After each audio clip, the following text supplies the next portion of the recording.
This is the earliest we're going back in Nietzsche's life, I think, to the very beginning of his academic career, to the prehistory of his philosophizing. So this is in the 1860s, when we're going to be talking about today a very young, much younger Nietzsche, a man of 24 years of age, someone for whom his entire life could well still be ahead of him.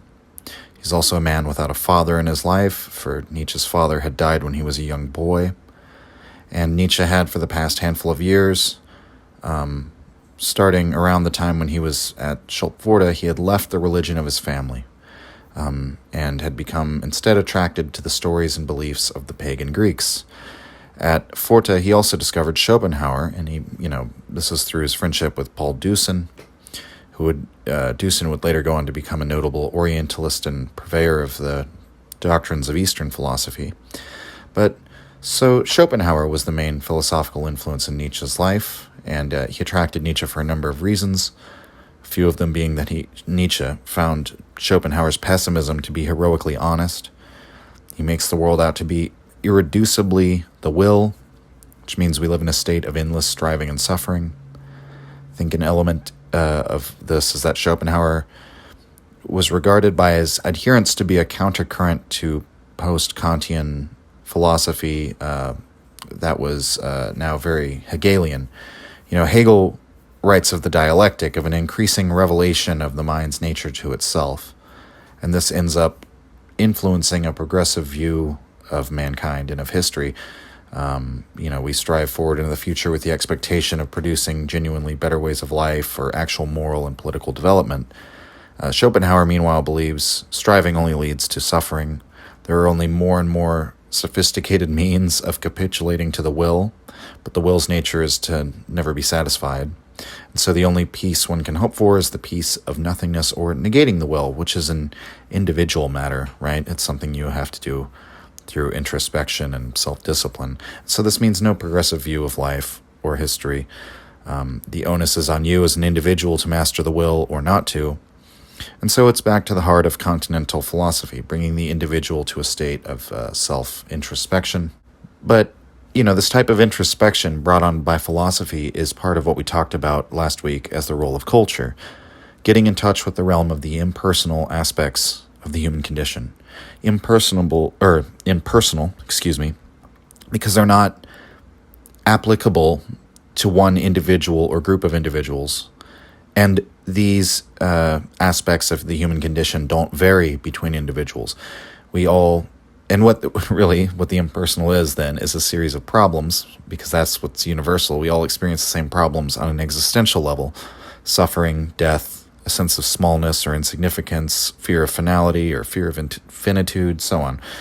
The role of culture is to address these questions or give us a language for dealing with these questions.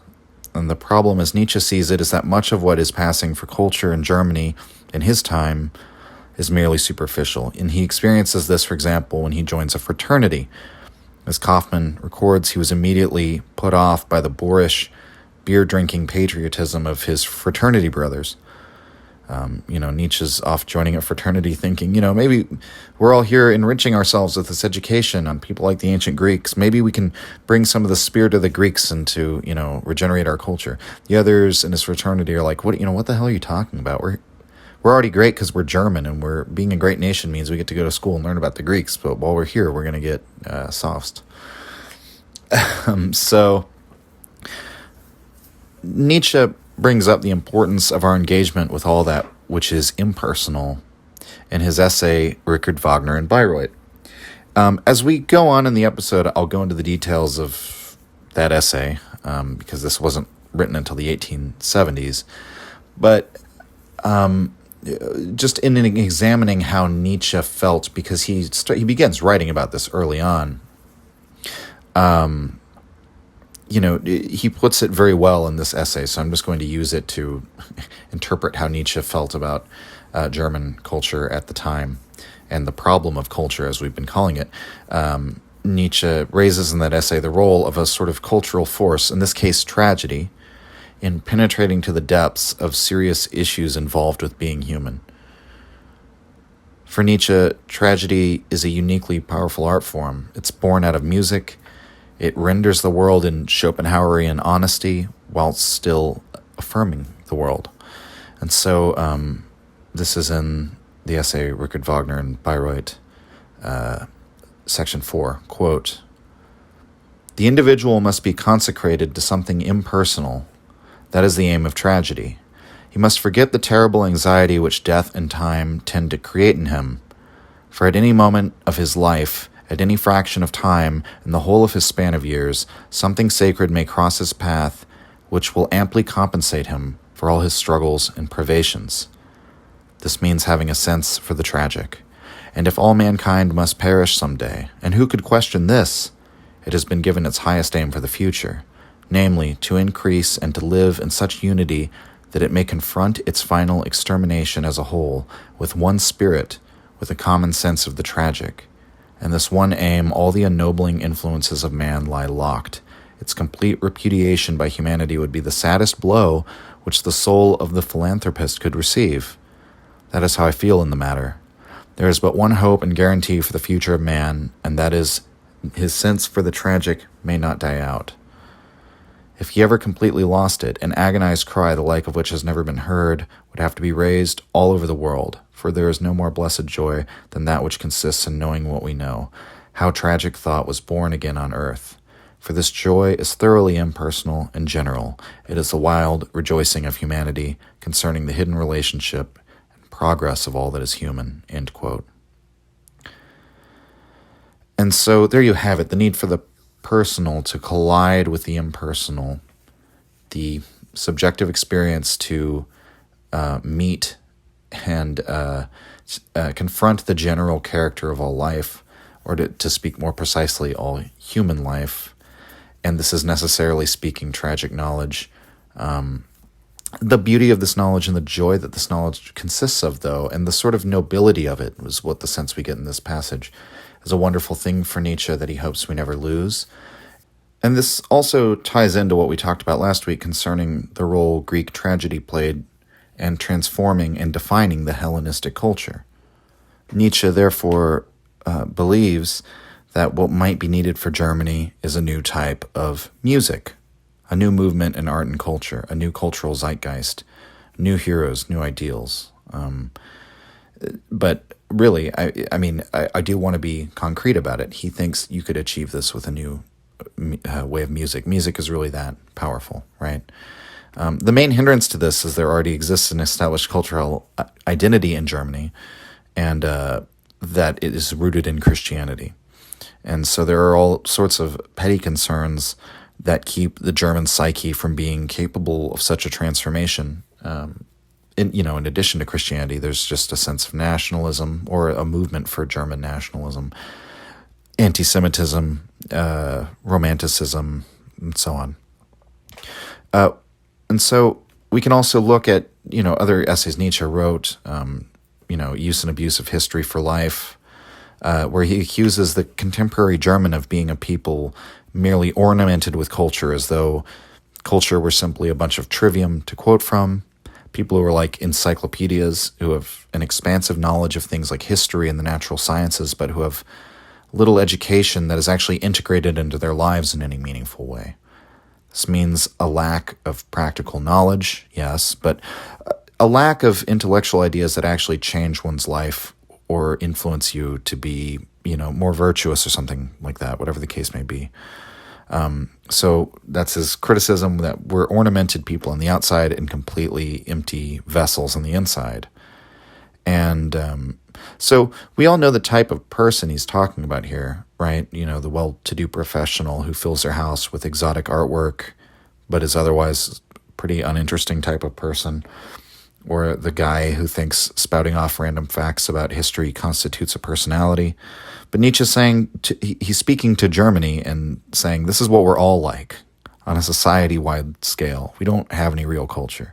Which is to say, an education and that which delves into the impersonal anchors you in how you engage with the impersonal, which means giving you an identity, and therefore changing your life or profoundly affecting your way of life. During Nietzsche's late college years, he was seen by all those around him as an inevitably rising star. He'd impressed some of the most famous and influential philologists of Germany, because he's obviously studying philology at this time. He's been mentored by the likes of Friedrich Ritschl and Jakob Burckhardt and Otto Jahn.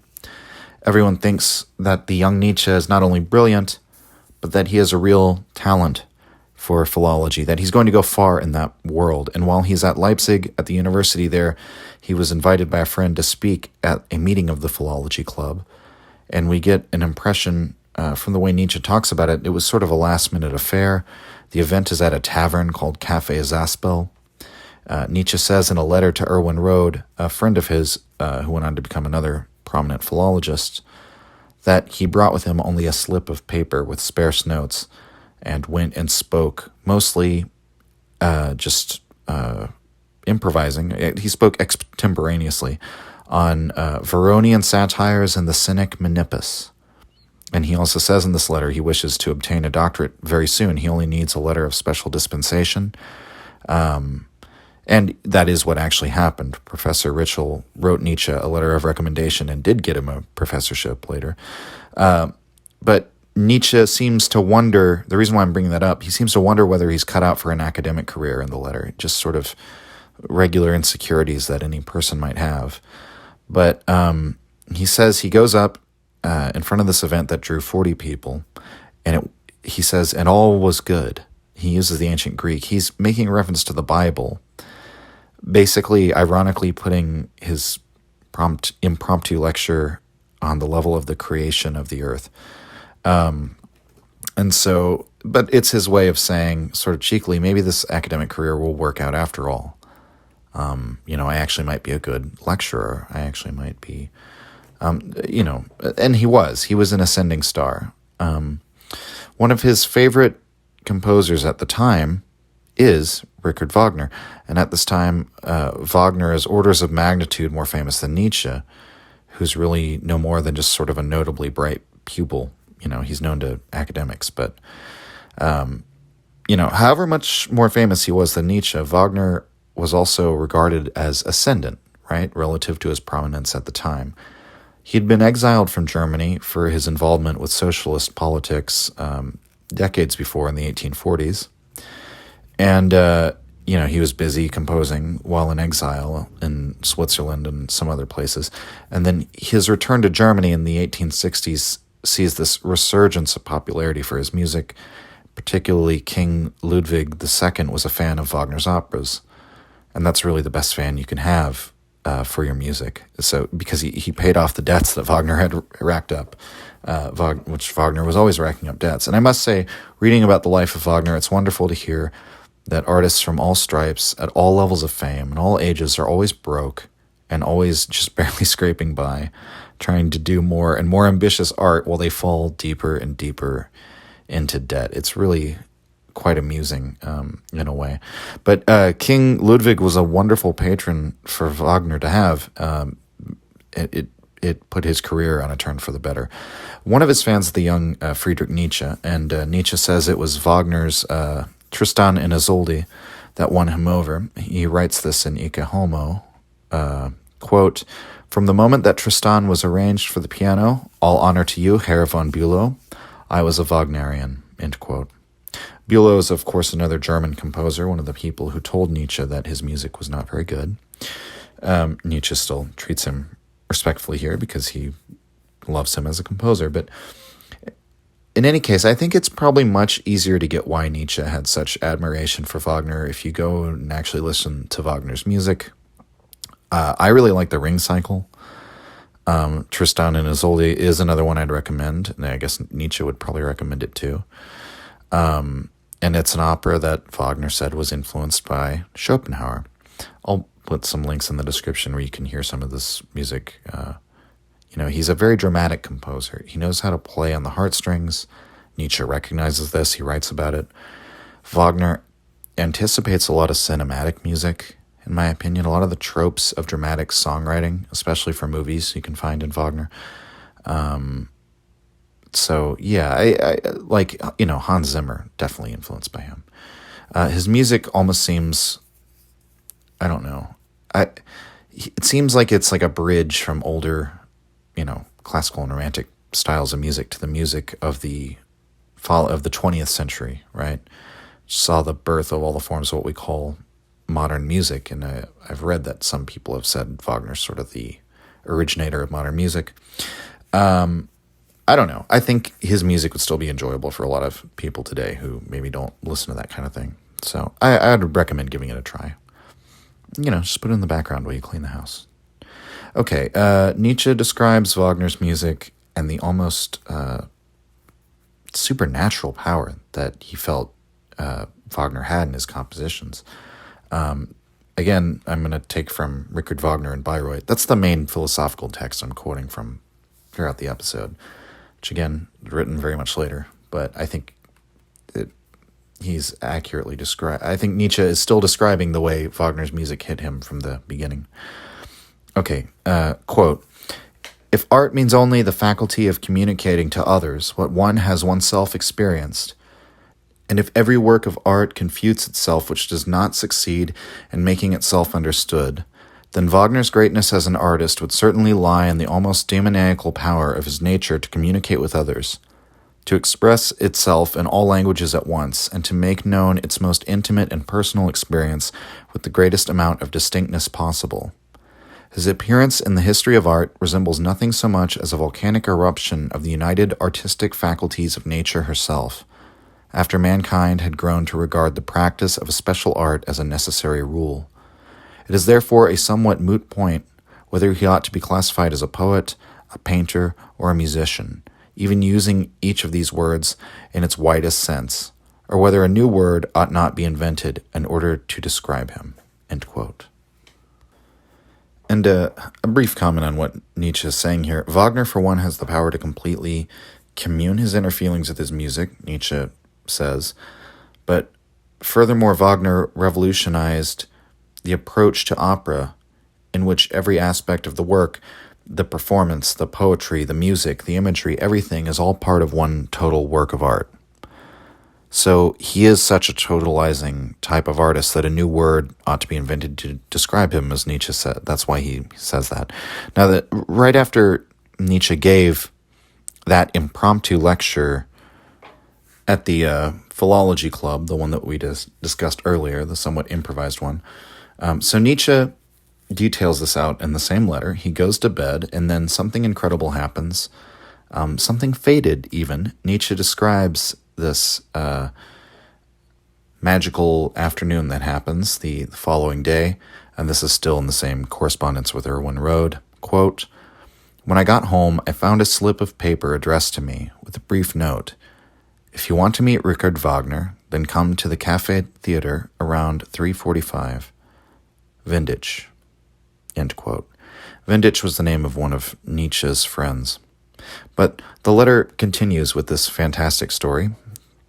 Quote, "I ran there, of course, and found our honorable friend who gave me more information. Wagner was in Leipzig, with his relatives, strictly incognito. The press had gotten no wind of it, and all of Brockhaus's servants were silent as tombstones in livery. Now, Wagner's sister, Professor Brockhaus's wife, that manifestly intelligent woman, had also introduced her brother to her good friend Richelin, in the course of which she was proud to show her brother off to her friend and her friend off to her brother. The lucky creature. Wagner, in the presence of Frau Richel, plays the Meisterlied, which you know too, and the good woman tells him that the song is already well known to her, mea opera." End quote. So I should probably explain some of this here since there's personal names and phrases. Richelin is Nietzsche referring to Professor Richel's wife, and when he says she knows the song mea opera, what this means is from my performance, and so, or it's my doing. Wagner plays one of his own songs, and Professor Richel's wife, remember, Richel is the man who took Nietzsche under his wing and taught him, mentored him in the discipline of philology. His wife hears the song and says, "Oh, I've heard that song before." And when Wagner asks how, she says, "I've heard it played by Nietzsche." So Wagner is here, in town, in Leipzig. The press has no word of it, and he's just heard of Nietzsche from his family friends. The letter continues, quote, "To Wagner's joy and amazement, he proclaims his supreme will to meet me incognito. I am to be invited for Friday evening, but Vindic explains that I will be prevented by duties, functions, and obligations, and therefore they suggest Saturday. So Vindic and I ran back there, found the professor's family, but no Rickard, who had gone out with a huge hat on his great head. So here I met the admirable family in question and received a kind invitation for Sunday evening. My mood at this time was really like something out of a novel. I admit it. The prelude to this acquaintance, considering how unapproachable this eccentric man is, somewhat borders on the realm of a fairy tale." End quote. So I love, just as an aside, the whimsical, starry-eyed Nietzsche that comes through in this letter, eager to meet a hero of his and a man who is known, I should say, to be mysterious and eccentric, as Nietzsche says, and to have a very close-knit inner circle. And so this certainly feels like a fated encounter, and Nietzsche's overwhelmed with excitement about it. What follows in the letter is somewhat of a comical scene, which I decided I have to include here, even though it's not really necessary. Nietzsche believes that multiple people are attending this meeting, or this meetup with the Wagners. So he decides to get a suit tailored, and then when the suit arrives, he doesn't have the money to pay for it. And so this is what happens. Quote, "Finally, the gate was opened, and a little old man with a package came up to my room. It was 6:30, time to dress and get ready, for I live very far away. All right, the man has my things. I try them on, they fit. Events take an ominous turn. He presents the bill. I take it politely. He wants to be paid on receipt of the goods. I'm amazed, explaining to him that I will have nothing to do with him, being merely an employee of my tailor, but will only deal with the tailor himself to whom I gave the order. The man becomes more insistent. Time becomes more pressing. I grab the things and begin to put them on. The man grabs the things and stops me from putting them on. Force on my part, force on his part. Scene. I am fighting for my shirt, for I wish to put on the new trousers. At last, time for dignity, solemn threats, cursing my tailor and his helper's helper, swearing revenge. Meanwhile, the little man makes off with my clothes. End of the second act. I brood on my sofa in my shirt and consider a black coat, whether it is good enough for Rickard. Outside, the rain is pouring. 7:15. I had arranged to meet Vindic in the Café Theatre at 7:30. I storm out into the gloomy, rainy night, also a little man in black, without a tuxedo, but in an enhanced novelistic mood. Fortune is propitious. Even the tailor scene has something monstrously extraordinary about it." End quote. And that's certainly true. This does seem like something out of a novel. It's funny.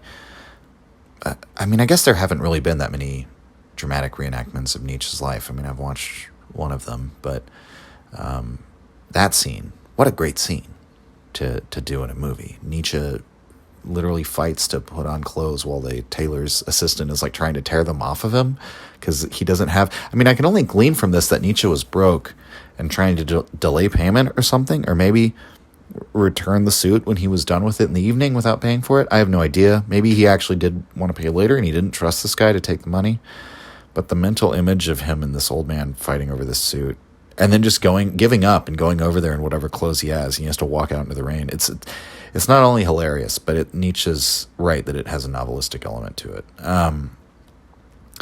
The way the letter ends, it shows the connection that was made on that night, however, in spite of everything leading up to it. And Nietzsche realizes it's so significant that he may not fully understand it or be able to talk about it until he has some distance on that night. What's wonderful is he wrote this when he didn't have distance on it, though. So it's written with the, emotions he would have felt at the time. And so this is the beginning of their friendship. Quote, "Before and after dinner, Wagner in fact played all the important passages from the Meistersinger, while imitating every voice and doing so very exuberantly. Indeed, he is a fabulously lively and fiery man who speaks very quickly, is very witty, and makes this very private party quite cheerful. Meanwhile, I had a long conversation with him about Schopenhauer. Oh, and you'll understand what a pleasure it was for me to hear him speak about him with such indescribable warmth, what he owed him, how he was the only philosopher who understood the essence of music. Then he asked how professors were presently disposed towards him.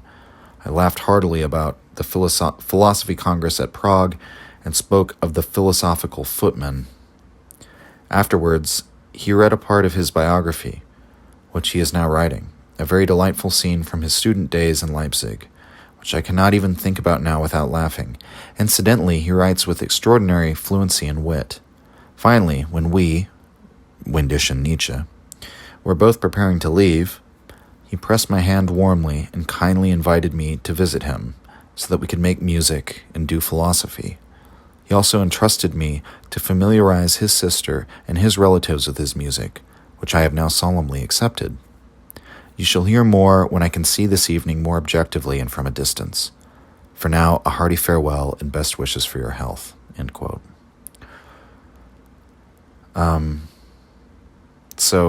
Again, with all we've learned about sort of where Nietzsche was in life, and,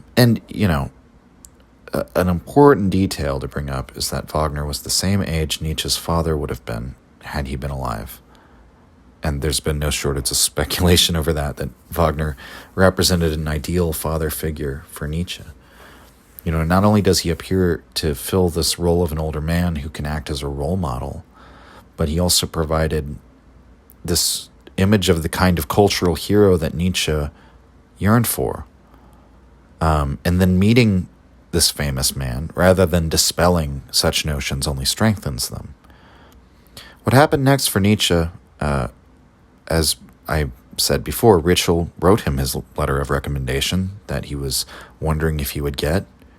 Nietzsche gets his full professorship at an extraordinarily young age, and his friendship with Richard Wagner and his wife Cosima only solidifies, because Tribschen, where the Wagners have recently moved, is just a short train ride from Basel. In the 3.5 years that the Wagners lived there, Nietzsche would visit them a total of 23 times. And he later wrote of how precious this time spent with the Wagners was during his years as a professor. This is from Ecce Homo, Why I Am So Clever, Section 5, quote, "As I am speaking here of the recreations of my life, I feel I must express a word or two of gratitude for that which has refreshed me by far the most heartily and most profoundly. This, without the slightest doubt, was my intimate relationship with Richard Wagner. All my other relationships with men I treat quite lightly, but I would not have the days I spent at Tribschen, those days of confidence, of cheerfulness, of sublime flashes, and of profound moments, blotted from my life at any price. I know not what Wagner may have been for others, but no cloud ever darkened our sky." End quote. It's worth noting, again, as we continue on and later detail the break between Nietzsche and Wagner, that this recollection in Ecce Homo comes from the end of Nietzsche's life, long after the break, it's years after Wagner's dead at that point. And so it's because of both, we can see his life-affirming philosophy here, and his respect for what good there was in the friendship. He doesn't regret his relationship with Richard Wagner. Far from it. And he counts these early days as some of the happiest in his life. So this isn't, I guess, just to say, it's in spite of all the later problems, I think these were the good old days for Nietzsche that we're really talking about here, are like 3.5 years when he's a young professor at Basel, before he writes Birth of Tragedy, when everything is still a promise, right? The reality hasn't hit yet. So everyone's still looking at, what's Nietzsche going to do? Wagner is also ascendant. Everyone is saying Wagner's really could be one of the great composers. And he is, at that time, Wagner's plans, which we'll get into, his big projects, were still in the planning stages, or they hadn't really begun yet, right? And so I think these were the good old days. So cherish every year you have, people. You never know. Those things seem really good, and then 3 years later, it's over. I'm going to read a paragraph from Estelle Roux's essay, Wagner and Nietzsche, The Art of Lying. She sums up the meeting of the minds between the two men, which sprung up between them during these long, involved conversations. She writes, quote, Nietzsche's visits to Tribschen were characterized by long discussions between him and Wagner, mostly on Schopenhauerian philosophy and the music dramas of the ancient Greeks, but also on religion, politics, social affairs, literature, and general ideas. Wagner and Nietzsche shared the viewpoint that the decadent German culture was in a state of decay, and that the symbols of Christianity no longer served a purpose. Wagner was bold enough to try and carry an entire artistic revolution on his shoulders and hoped that his music, in his intensity and seriousness, would help to transform the mindsets of those who heard it. Nietzsche was determined to work out a view of life that would replace the Weltschmerz that dominated the minds of his contemporaries. End quote. And so, with everything we discussed last week and now up to this point in this episode, we can see what Nietzsche's looking for in Wagner. But perhaps you've also detected the undertone in all of this, that Wagner is also looking for something in Nietzsche, and that Nietzsche was willing to fulfill for him. And that was the idea of having a philosopher to lend respect and credibility to the cultural movement he wished to bring about, to have a scholar, an academic. Wagner knew the emotional aspect of German society that he wanted to recapture, or you could say the state of mind. But you need somebody to write the theory, so to speak. And Wagner certainly wrote plenty of his own. We'll mainly talk about that next episode.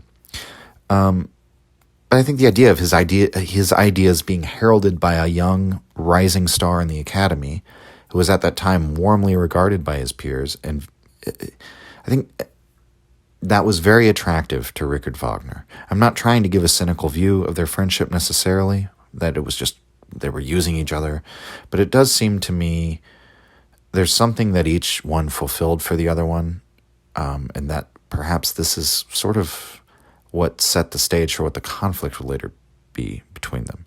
Because Nietzsche is looking for a father, and Wagner is looking for a disciple. This isn't to say that Nietzsche isn't also somebody that Wagner probably also cared about. But I think this is roughly speaking, what it is. And so Nietzsche's looking for a father, but of course, inevitably, as a young man, he's eventually going to want to rebel against him. If Wagner's looking for a disciple, when Nietzsche stops being that, Wagner is not going to have as much regard for Nietzsche, right? But for the time being, perhaps both men thought they could be that for one another, and there was no contradiction, because Wagner was, in some sense, willing to be fatherly towards Nietzsche, and Nietzsche was present for the birth of Wagner's own son, Siegfried. Nietzsche came to celebrate Christmas with the Wagners every year. His writings had, up to this point, like Nietzsche's personal writings in his journals and even in his letters, he often made references to his deceased father, Karl Ludwig. But during this period of his life, the references to his dead father more or less completely come to an end. And that, for me, is perhaps the most telling detail in understanding that Richard Wagner was probably very much a surrogate father for Nietzsche. And Nietzsche, meanwhile, was more than willing to be his disciple.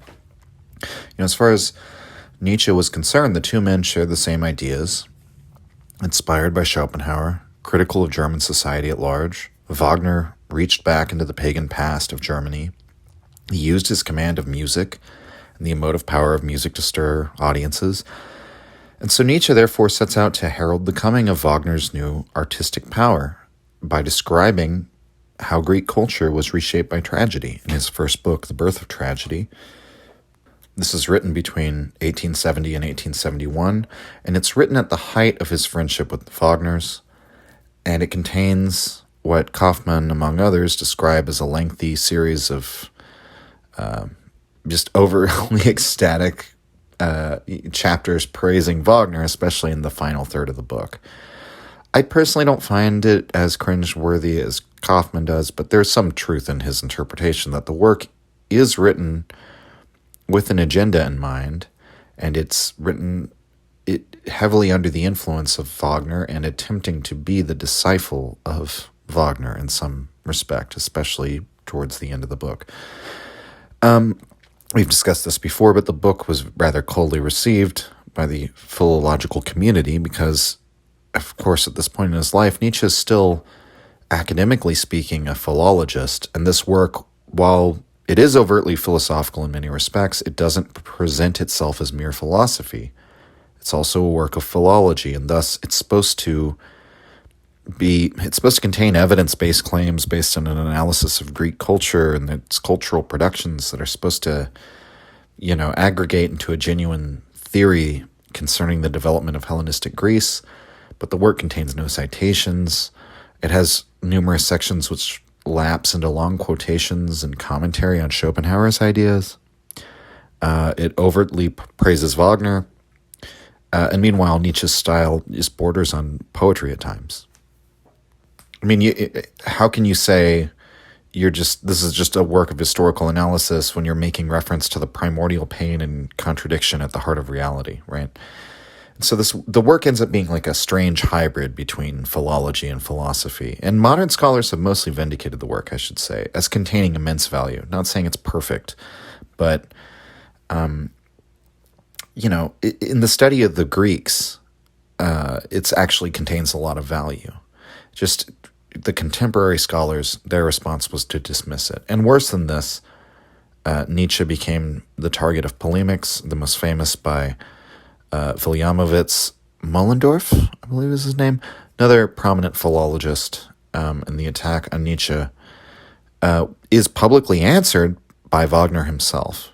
The association by Nietzsche and Wagner, or between the two of them, was now very public, which probably didn't help in the way that Nietzsche came to be regarded by the academic community at large. It isn't generally a good look to be someone's disciple. That being said, some have suggested that Nietzsche's career was majorly affected by this, that no one came to his lectures anymore after the failure of Birth of Tragedy. Kaufman also makes a convincing case that this just isn't exactly true. I mean, Nietzsche had a bit of a dip in class attendance immediately after the work, but ultimately, okay, so there's a couple facts here. For one, Nietzsche's classes were never terribly popular, and secondly, years after Birth of Tragedy, in the years before he retired, more people were coming to his courses than ever. It still wasn't a lot of people, but he didn't really see a significant long-term decline in interest for him. But perhaps we can say what happened to Nietzsche is best described as him burning the bridge that would have taken him over to prominence as a great philologist, right? He ended the speculation about his potential genius, about this young, amazing figure. He went from being somebody with potential to someone who had already tried and failed. He still could have continued in academia, I think, probably for as long as he wanted to, but his rise to stardom is what stopped. And so I don't know how much this bothered him. Some letters, he seems very depressed about how things are going. Some people think it was a source of resentment towards Wagner. I personally don't get that impression. I think Nietzsche thought he was correct. He believed himself to be correct, right? And whatever the majority think is probably wrong. He's got this strong admiration for Heraclitus and other philosophers like Schopenhauer who lived a solitary life and didn't care what other people thought. So I think he was willing to be misunderstood by society at large and others in the academy. I don't think that would have caused him to feel resentful. But Richard Wagner this entire time had been hard at work in what was his own project, and that was sort of the foundation of his cultural movement or his movement in music. And it was to be the center of Wagnerianism in geographic space, right? And Wagner chose the town of Bayreuth. The reason being there were no major composers to compete with, and Wagner could reshape the cultural landscape of the town in his image. Also, it already had an opera house. However, upon inspection of it, Wagner found the opera house quite inadequate, and so he decided to have another one built. He dreamed of finding financial independence as a result of this venture, basically, right? But once again, he's forced to borrow money from King Ludwig, or to appeal to his patronage, so to speak, in order to get the opera house built. The plan was that once the opera house was constructed, Bayreuth would become the center of the Wagnerian community, and this would culminate in a yearly festival. This is very interesting to me because I've heard of this sort of thing in other contexts as well. Like there was a festival in Britain held yearly out in the countryside, I think near Glastonbury, during like the first decades of the 20th century. And they had this idea of restoring British society by returning to the idea of the British folk of simple country people and the rural culture. I mean, in modern time, well, it's not modern really anymore, but you could say that Woodstock was a festival that had like a social agenda, or like Live Aid in the 80s. Definitely a festival with a social message, which heralded itself as like the beginning of a new movement. I would say that's probably kind of how that all ends, though, right? Because nowadays we tend to regard music festivals, that's just like a time for total hedonism, right? It's like for drinking, drugs, sensory overload, and so on. And I mean, if you think about it, why would there in modern times be like a cohesive artistic or cultural vision behind a music festival? I mean, these are events for consumers put on by big companies, and they don't have such a thing as an artistic vision, right? So when you think about something like Woodstock or, you know, Wagner's personality cult festival or whatever, whether you like or dislike what they were doing, these were expressions of something deeper than a desire to simply indulge in sensory experience. I think it's key to understand all of this insofar as like the Bayreuth Festival, it just, we shouldn't think about it like it was going to be a music festival like Muddy Roots or Bonnaroo or Austin City Limits. This is like they wanted a shift in cultural attitude or cultural identity. They wanted to create that and foster that out of this. And so that's why Nietzsche writes in that same essay that Wagner was compelled to become a revolutionary, to stir these deep feelings, draw them out of himself, and transform people with them. When the foundation stone was laid for the opera house, Nietzsche is there. He's one of the people invited. This is sort of this symbolic genesis of the Bayreuth Festival, right? And Nietzsche, by this time, had worked his way into the Wagner's inner circle. But the dreary atmosphere of that day, which Nietzsche describes in the first section of Richard Wagner at Bayreuth, seems to foreshadow the stormy relationship that would later develop between the two. Nietzsche describes the mood here, quote, "When on that dismal and cloudy day in May 1872, after the foundation stone had been laid on the height of Bayreuth amid torrents of rain, and while Wagner was driving back to the town with a small party of us, he was exceptionally silent, and there was that indescribable look in his eyes, as of one who has turned his gaze deeply inwards. The day happened to be the first of his 60th year, and his whole past now appeared as but a long preparation for this great moment." End quote. What followed was the barest hint of Nietzsche's future trouble with Wagner. Though Wagner was still very much an influence on him during these years, the problems would seemingly remain beneath the surface for the time being. What I mean by this is that Nietzsche embarked during this time on his Untimely Meditations essays, which, as we've discussed, the topic is finding an answer to the problem of culture. As a matter of fact, it's Wagner's suggestion that pushes Nietzsche to take on the topic of the first essay. Wagner tells Nietzsche he should author a polemic against David Strauss, and Nietzsche does. Perhaps even more significant, we find in Nietzsche's notes, while he is planning out all of his forthcoming works, right, just prior to this period, it's when he is thinking of making the pre-Platonic lectures into their own book. But the name Bayreuth Horizont Betrachtungen, you might recognize that word, Betrachtungen, from the original German term for the Untimely Meditations, Unzeitgemassen Betrachtungen.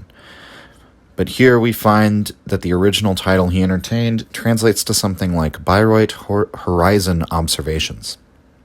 So whereas he eventually settles on a different name, which is probably good, probably a better choice because it's less dated by the period and by what's going on at the time, we see he begins instead the idea for these essays. The original title for them basically implies this is like observations from the perspective of one standing at Bayreuth. This is the view from Bayreuth. That's the horizon that we see from Bayreuth. So these essays began out of an explicitly Wagnerian project, we might say. And so the essays, first he has his attack on David Strauss, and then, as I've argued, basically the use and abuse of history for life is a tribute to Goethe, and then Schopenhauer as educator, obviously, is a tribute to Schopenhauer. So next he talks about the types of German cultural heroes that he wished to invoke for his project, and he talks about many of the problems of culture. But perhaps, I think this period of experimentation and expanding philosophical influences begins to lay the seeds of doubt. I think that's one aspect of what starts to happen. Secondly, the more Nietzsche attacks this problem of culture, the more he begins to question whether Wagner is really the man for the task.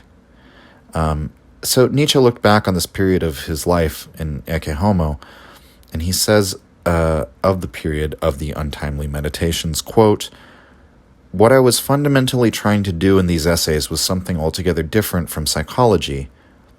An unequaled problem of education, a new concept of self-discipline, self-defense to the point of hardness, a way to greatness and world historical tasks was seeking its first expression." End quote. And so, when he's talking about an unequaled problem of education, this is the problem of culture, as we discussed in the episode before and earlier. He's searching for a real type of education, something which is not mere ornamentation, but an education which changes your life, makes you confront the deep questions and forge an identity. That's what he wants to do. The more the task becomes clear to him, the more likely it becomes that he will become critical of Wagner's ability to fulfill it, right? Because it gets more concrete. And furthermore, Nietzsche's also just getting older. There's more distance between the two men, and they're probably somewhat naturally starting to grow apart. Really, okay, so the following is from Tad Beckman's Course Notes on Nietzsche, because he has an explanation here that gets the point across really well. And so I don't know who this guy is, but it's a great paragraph, and he includes a little citation from a letter here at the end. Quote, "By late 1872, there's a correspondence to indicate problems in the relationship between Wagner and Nietzsche. The whole history of the Wagner-Nietzsche correspondence clearly shows that misunderstandings and suspicions were constantly generated by periods of absence. Wagner in particular seems to have needed and demanded constant personal interaction in order to remain confident of his friend's allegiance.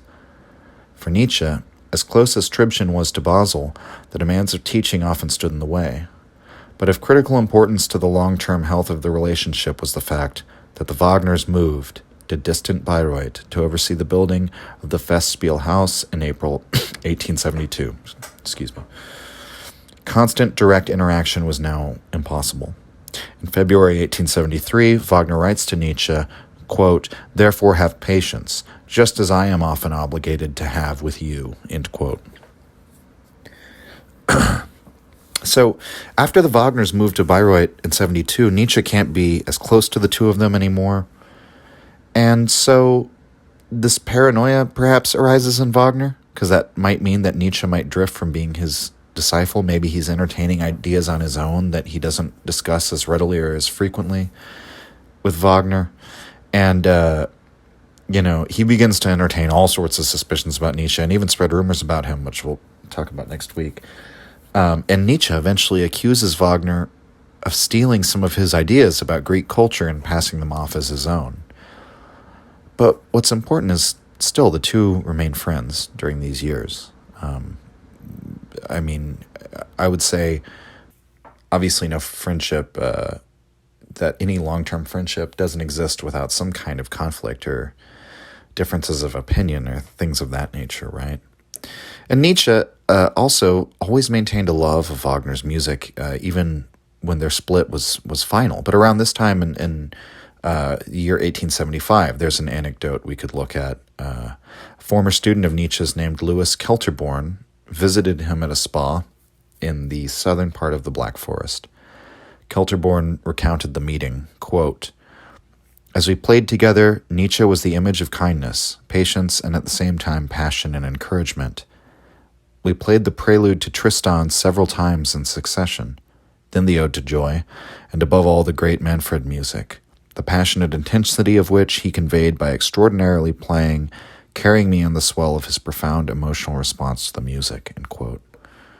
That's from Kohler, Zarathustra's Secret, page 118. Meanwhile, Nietzsche had intended to produce an essay on Wagner for his Untimely Meditations, and this is the essay that we've been quoting from, Richard Wagner and Bayreuth, which he begins in 1875. But something happens by 1876 where Nietzsche no longer wants to publish it. He shows it to Peter Gast, who is sort of his editor. I mean, this is really the beginning of that, because Peter Gast looks at it and he helps him revise it, and that's the version Nietzsche eventually publishes.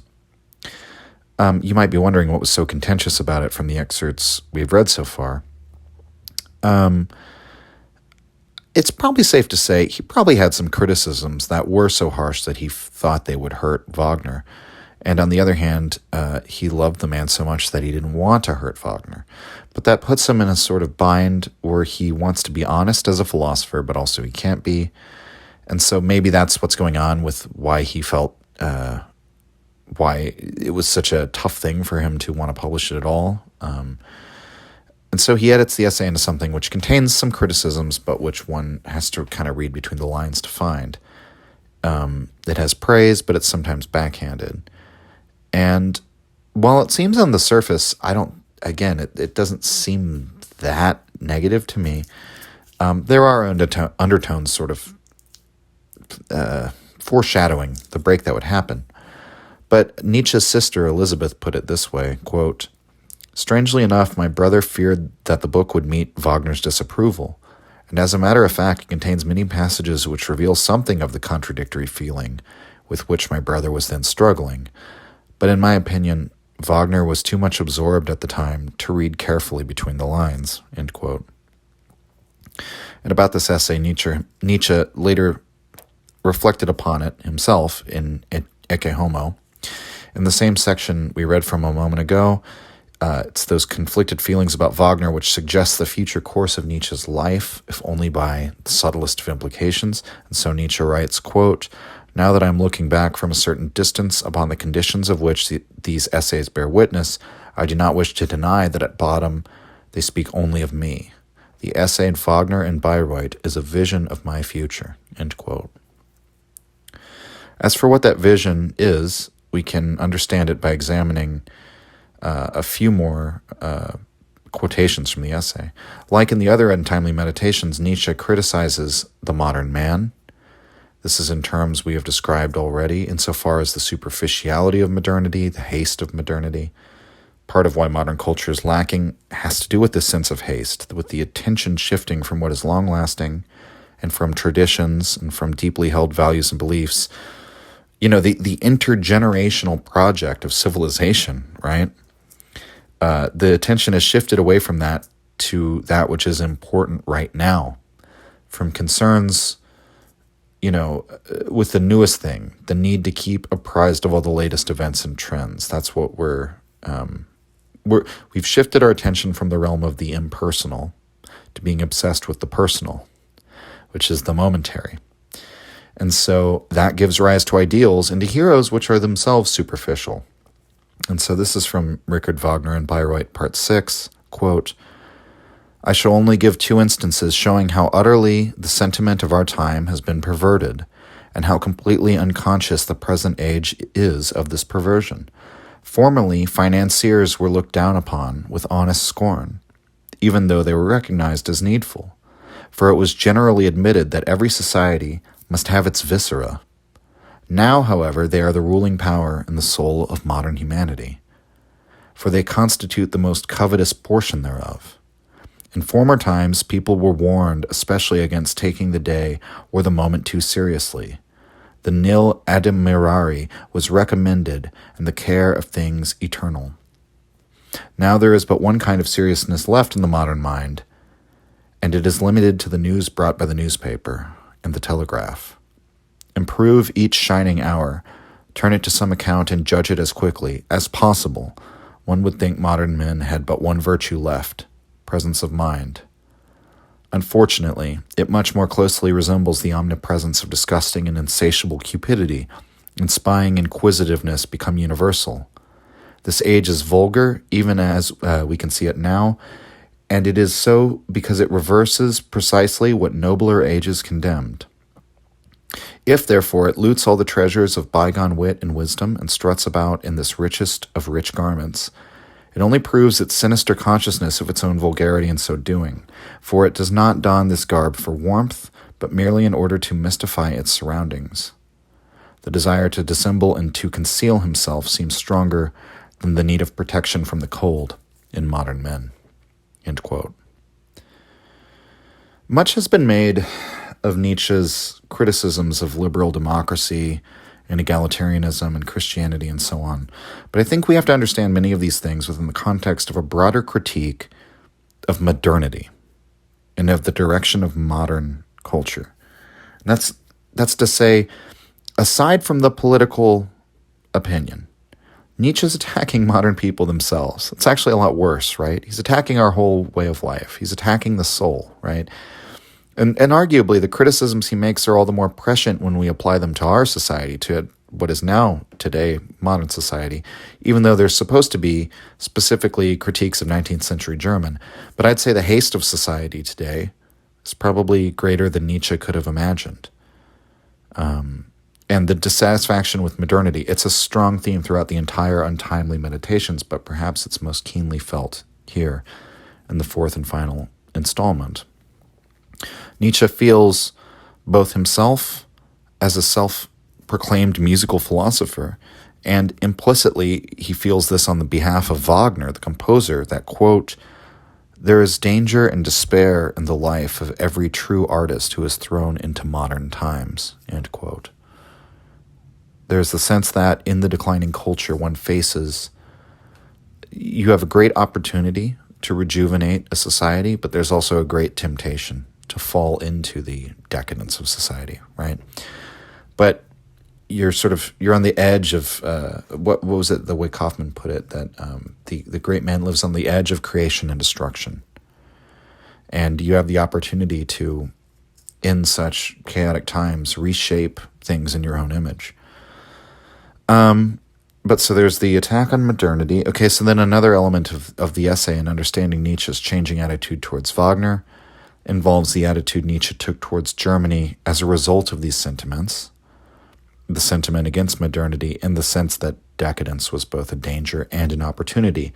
He writes, quote, "But in general, the generous impulse of the creative artist is too great, the horizon of his love of man too extensive for his sight to remain enclosed within the national reality. His thoughts are, like every good and great German, supra-German, and the language of his art speaks not to nations, but to men of the future," end quote. So this is a common refrain for Nietzsche throughout his work. He's writing for future ages and for men of the future. And so we have Nietzsche's answer to modernity and the desire to overcome it, to reach for something which is extra-modern, supra-modern, beyond the modern, rather than the desire to return to a storied past. Wagner also had emphasized the future in his own artistic movement, but Nietzsche began to believe that Wagner harbored romantic sentiments, or more importantly, that Wagner was becoming more of a romantic as he grew older, more enthralled with the power of his own popularity. In a sort of dialectic with his audience, Wagner began to take on more of his crowd's Lutheranism and German nationalist sentiments. And here in this essay, Nietzsche speaks in transnational terms, at least in this one part. He believes in a sort of What he's moving towards, which he would fully express in Human All Too Human, is a sort of pan-Europeanism, seeing the important level of civilization to be sort of the level of the shared European culture, and thus increasingly shifting to the belief that the answer to German dilettantism and German superficiality was to cultivate the revival of a greater European culture, rather than focusing his efforts specifically on recreating something in Germany.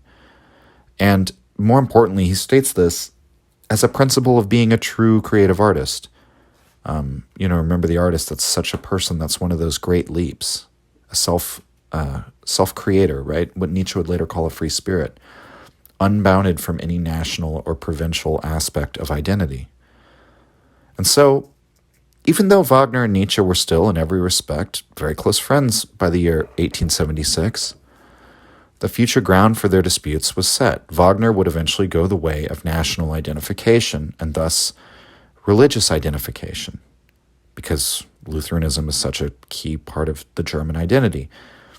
And that was his route for reviving the German culture, for answering that problem. Nietzsche was entering a phase of even greater experimentation, in the course of which he would totally reject nationalism, and he would begin to write openly, finally, about his anti-Christian leanings. And yet, again, the two men remained close, and it was in 1876 that Wagner's Bayreuth Festival finally came to fruition. The Bayreuth Festival has to be one of the most exciting events of this time. I'd imagine it's probably a source of excitement for Nietzsche himself. I mean, almost certainly, leading up to the event. But part of the reason why he struggled with publishing the essay Wagner and Bayreuth is because of his impressions of what Wagnerianism was, that he experienced firsthand at the festival. So things did not go as Nietzsche had perhaps once imagined. But, again, this just must have been an amazing occurrence, because it was a who's who of famous composers. It's attended by Tchaikovsky, by Liszt, among others. Not to mention the dignitaries, such as Emperor Pedro II of Brazil, Kaiser Wilhelm, and of course King Ludwig, the financier, although he attended in secret in order to avoid Kaiser Wilhelm. Nietzsche's friends also attended. Heinrich Koselleck, a.k.a. Peter Gast, who we just spoke of, who helped him edit the essay. He was in attendance, as was Erwin Rohde, Karl von Gersdorff. I just can't imagine the swirling emotions in Nietzsche as the festival finally unfolded. It's like a gathering of all these great minds and great artists, and you're part of this inner circle of the man who's putting it all on, and you get to bring all your friends and meet and hang out with intellectuals and creative types from all over. And meanwhile, you get to see like your favorite musician, see all his pieces performed. And it's the launch of your big cultural movement. It's the first gathering in physical space to experience the music of the future, right? So there's been a lot of interpretations of what exactly happened, which is not actually as clear when you look at the primary sources as people make it out to be.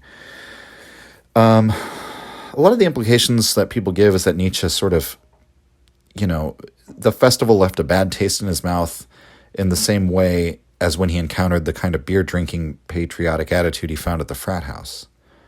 To me, that's not so clear from his communications. But there were some signs of... Well, so, on the other hand, Nietzsche, in his writings politically, he speaks about how he supports the aristocracy, at least in theory. But he's not a fan of the current German aristocracy, which, if you believe that Germany has this shallow, decaying culture, then of course you wouldn't like the elite that's presiding over that, right? And so Nietzsche was apparently disappointed by the bourgeois and like elite element that attended the festival. And maybe this had something to do with the ethos of, music in the Greek ritual context, right? It's designed to be the great leveler, brings together all the attendees as a unity, as Greeks.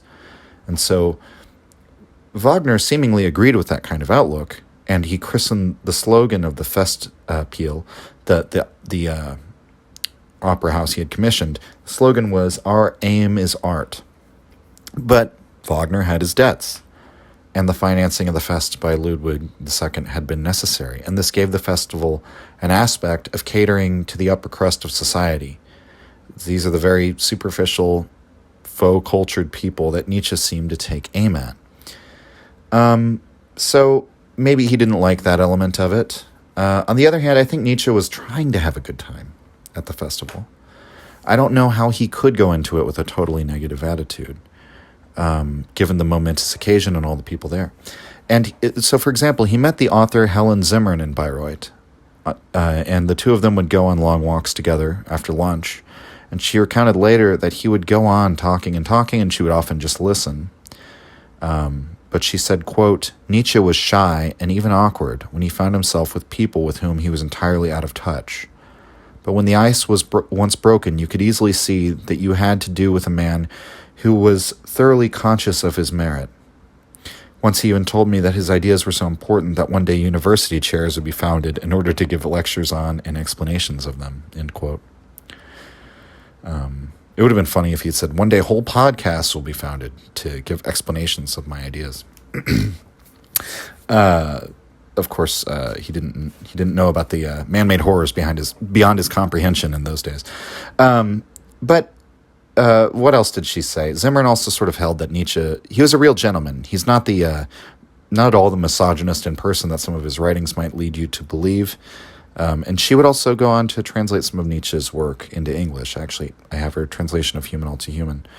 So why am I talking about Helen Zimmern and her meeting Nietzsche? It's not really directly relevant to the conversation. It's an example of how she meets Nietzsche at this festival, and she can immediately tell that depending on the company he's in, he either shines or he.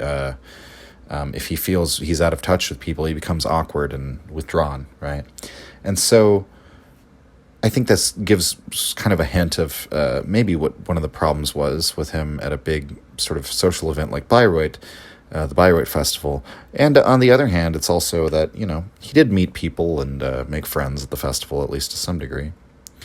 But he was the kind of person who liked intimate, involved conversations, as we've been talking about. He liked going on walks and talking to people one-on-one. And so, imagine you're one of the inner circle of the great Richard Wagner. But right now, at this event, Wagner doesn't just have time for you, if he has any time for you at all. He has to have time for a great many people, including the aristocrats and the foreign dignitaries and the people who paid for the festival. Suddenly, you're not as important. You're not the shining disciple anymore. Suddenly, you're just one of a bunch of people thronging around the great man, and maybe you are a little bit closer to him than just the average festival goer.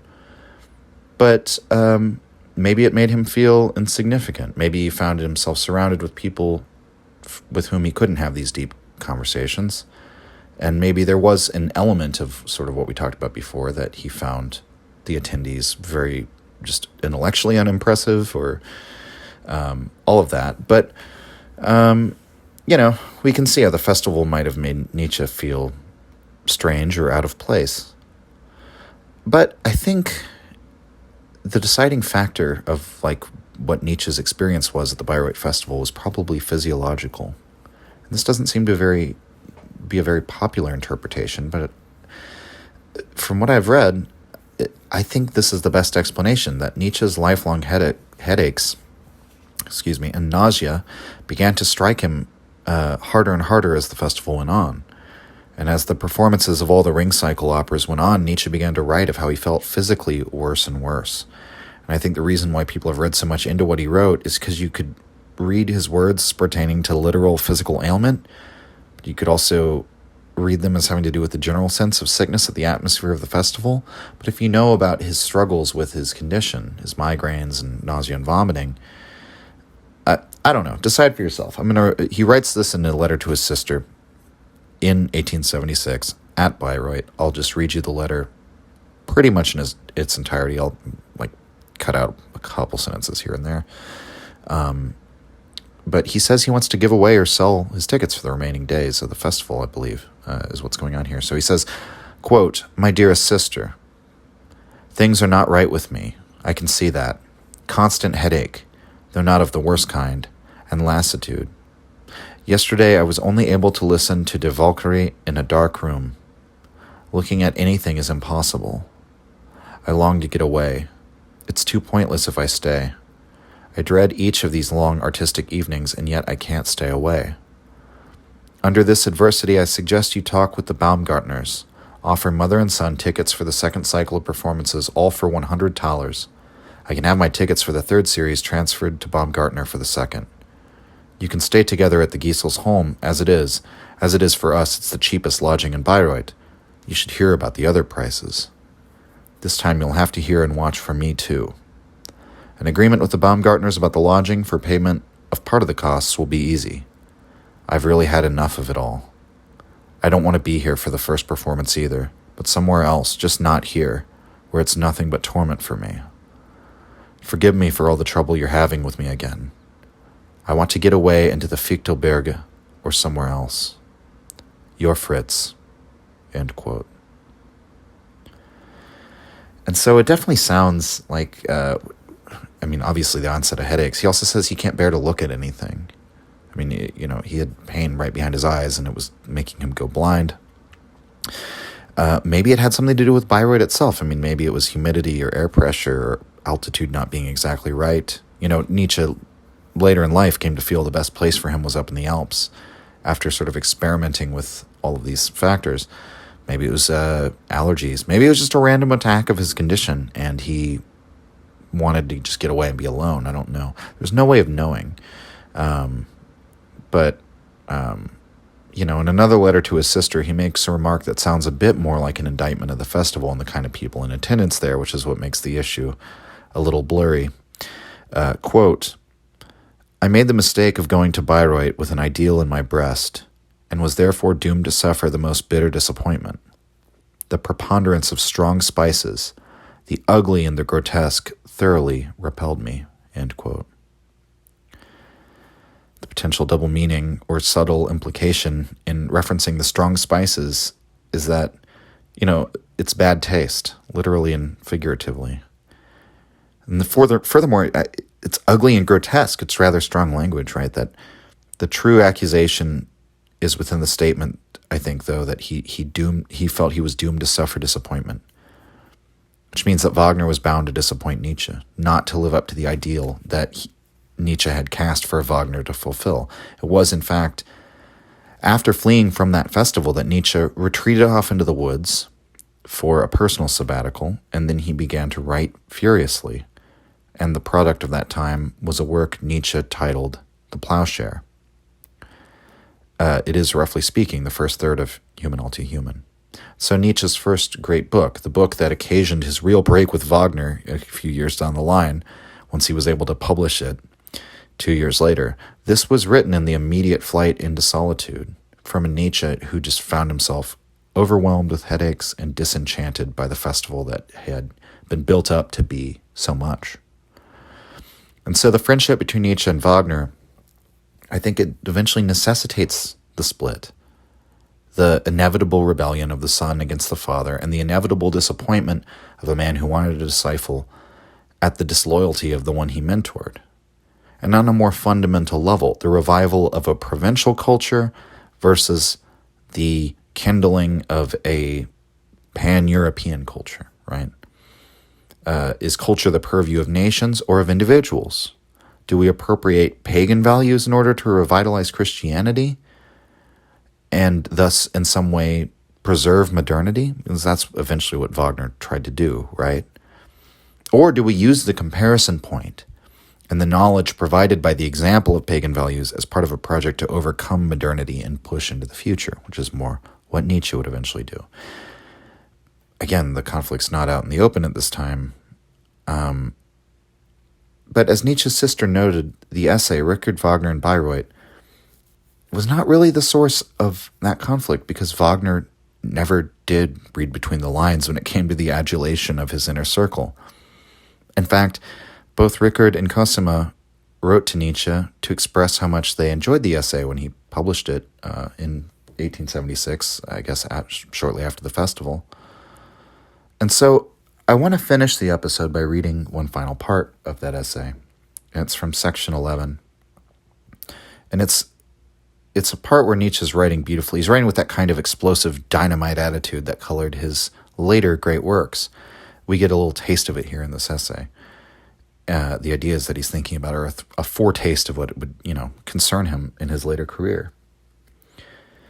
And so Nietzsche writes, quote, "How do the following propositions strike our ears? That passion is better than stoicism or hypocrisy. That straightforwardness, even in evil, is better than losing oneself in trying to observe traditional morality. That the free man is just as able to be good as evil, but that the unemancipated man is a disgrace to nature and has no share in heavenly or earthly bliss. Finally, that all who wish to be free must become so through themselves, and that freedom falls to nobody's lot as a gift from heaven. However harsh and strange these propositions may sound, they are nevertheless reverberations from that future world, which is verily in need of art, and which expects genuine pleasure from its presence. They are the language of nature, reinstated even in mankind. They stand for what I have already termed correct feeling, as opposed to the incorrect feeling that reigns today. But real relief or salvation exists only for nature, not for that which is contrary to nature, or which arises out of incorrect feeling. When all that is unnatural becomes self-conscious, it desires but one thing, non-entity. The natural thing, on the other hand, yearns to be transfigured through love. The former would fain not be. The latter would fain be otherwise. Let him who has understood this recall, in the stillness of his soul, the simple themes of Wagner's art, in order to be able to ask himself whether it were nature or nature's opposite, which sought by means of them to achieve the aims just described." End quote. So Nietzsche says it's only what is unnatural becoming self-conscious that leads to this desire for non-entity or for nothingness. In other words, the ascetic goal of Schopenhauer, the transcendence of the will. Nietzsche says that for which is natural, the right thing is to try to be transfigured through love. And really what he's talking about here, because he says one wishes to be otherwise than it is. These are Nietzsche's later ideas in inchoate form, I would say. The idea of wanting to create something beyond yourself. Amor fati, the love of fate, the eternal recurrence, or the challenge to accept one's life, the wish for it to be eternal. That's the transfiguration through love, right? Through love of life. And Nietzsche asks, I think in good faith here, whether Wagner is acting out of a yearning for life or a yearning for nothingness. And we have, therefore, the great dichotomy in Nietzsche's work that he would later explain. Dionysus versus the crucified. It appears in yet another form. And he tells us, I think, what that life affirmation, should we dare it, will look like. Celebration of evil alongside good. The celebration of passion. The rejection of ideologies such as Stoicism, which invite us to merely learn to endure life or accept it as a sort of duty. Straightforwardness, even in evil, is preferable to losing oneself in the traditional morality, he says. And as for what he calls correct feeling versus infeeling, we have once again the need for the depth and long-sightedness of culture over the shallowness and haste of modernity. Daring to raise these questions, or to confront all of this openly, is necessary to be such a cultural hero. Was Wagner up to that challenge? I think when he started the essay, he had his answer in mind already. Wagner was still the cultural hero. But I think when he ended the essay, or when he was struggling over whether to publish it, I don't think he knew the answer to that anymore. So join me next week for the second half of the story, where things get a little bit ugly. Not too ugly. And in the meantime, if you haven't heard it, go listen to The Ring Cycle when you get a chance. Give yourself some perspective on the subject that you can only experience by listening to the music. That's my recommendation. All right, signing off. Letter to Mathilde Meyer, 1878. Quote, Dearest Fraulein, it cannot be helped. I must bring distress to all my friends by declaring at last how I myself have got over distress. That metaphysical befogging of all that is true and simple, the pitting of reason against reason, which sees every particular as a marvel and an absurdity.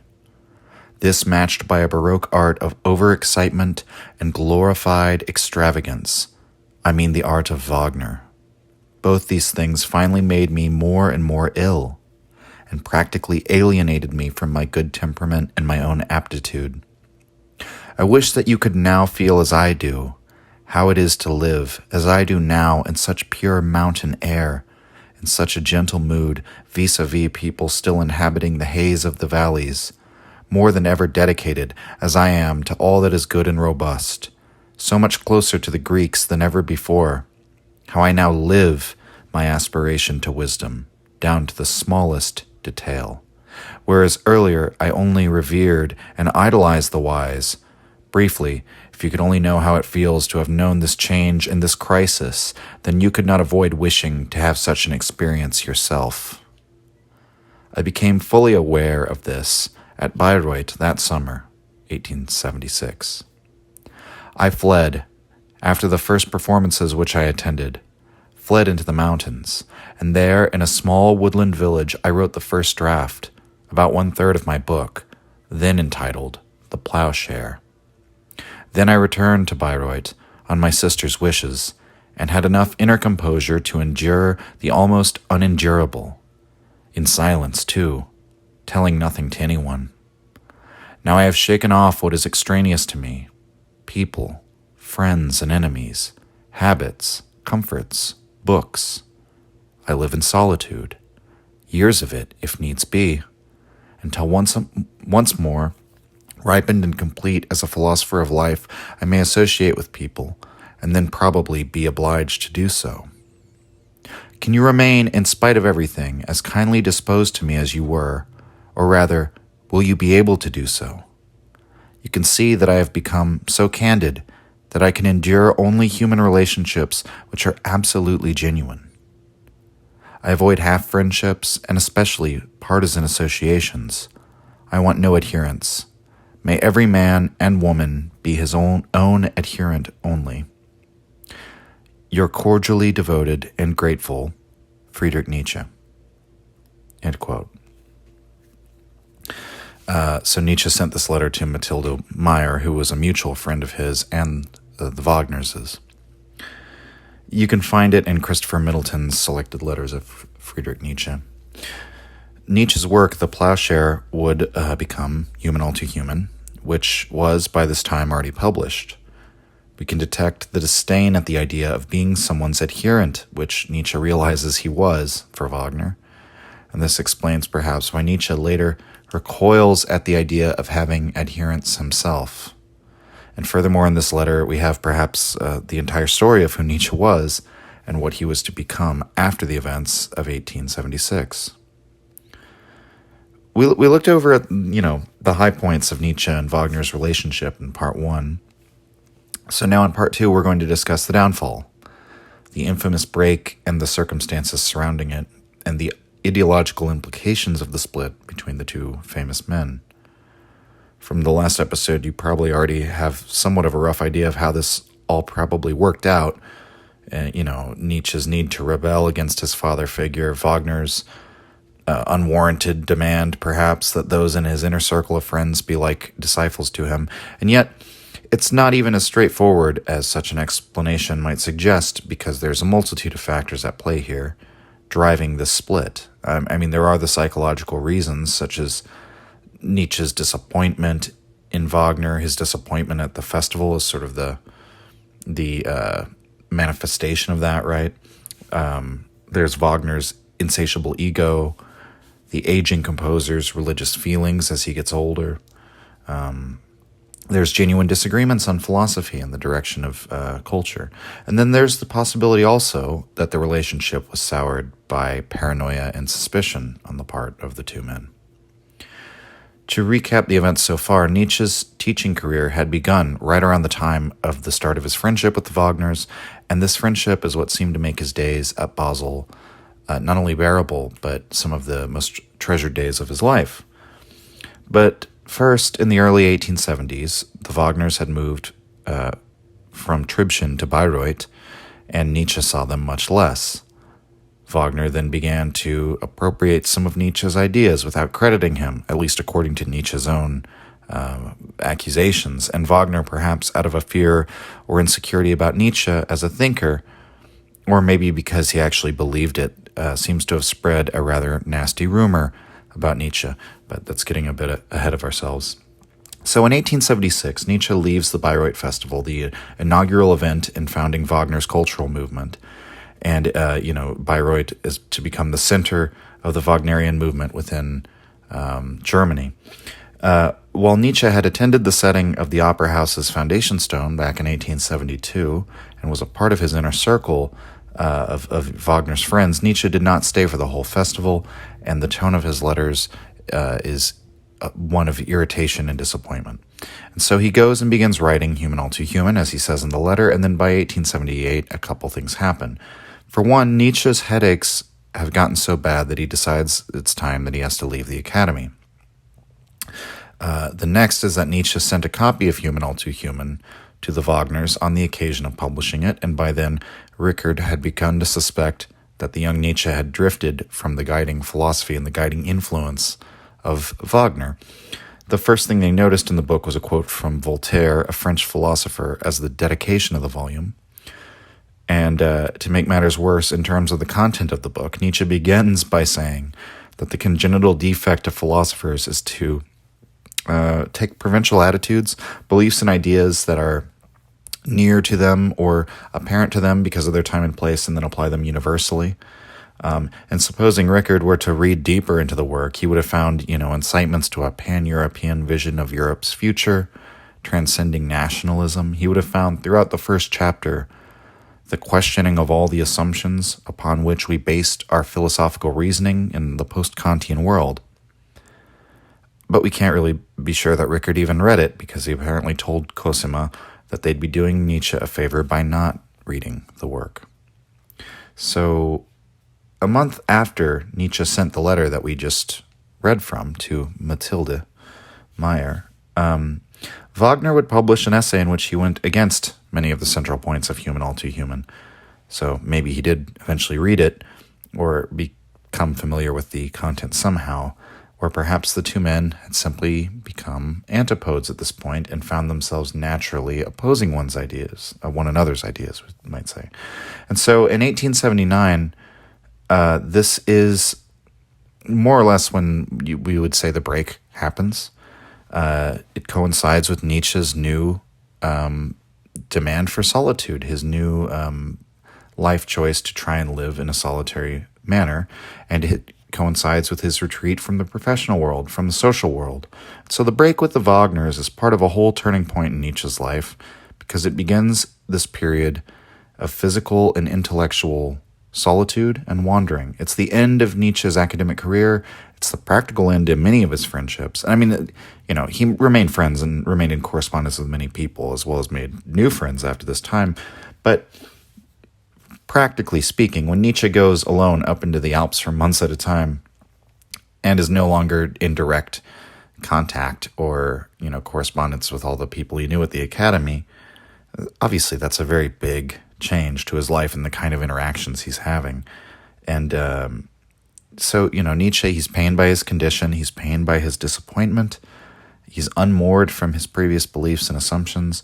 He doesn't just break with Wagner. He upturns his entire life and uproots himself from it. Nietzsche completely walks away from almost everything taken as a given in his life up to that time. He was 35 years old. Nietzsche was taken care of after that point by a generous pension supplemented by the local government. I'm going to quote from Curtis Cates' biography of Nietzsche. I should credit this finding to a user on Reddit whose name is More Zen Than Zen. I've read Curtis Cates' biography of Nietzsche. I've quoted from it on the show before, but I just happened across this quotation from More Zen Than Zen in a thread about whether or not Nietzsche was jobless.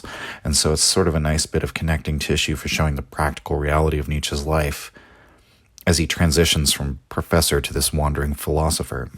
And it contains, there's just like a little breadcrumbs of information here about the advice of one of his friends, Franz Overbeck. So here's the quotes from Cates' biography. This is about events taking place in 1879. Quote, "In mid-June, he was agreeably surprised by a letter from the city of Basel's governing council informing him that the university had decided to pay him a retirement pension of 1,000 Swiss francs per annum for the next 6 years.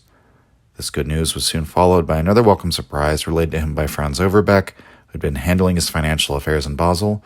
The city's academic society, of which he had once been an active member, had decided to match the governing council by offering him an annual pension of 1,000 Swiss francs, also for 6 years." End quote.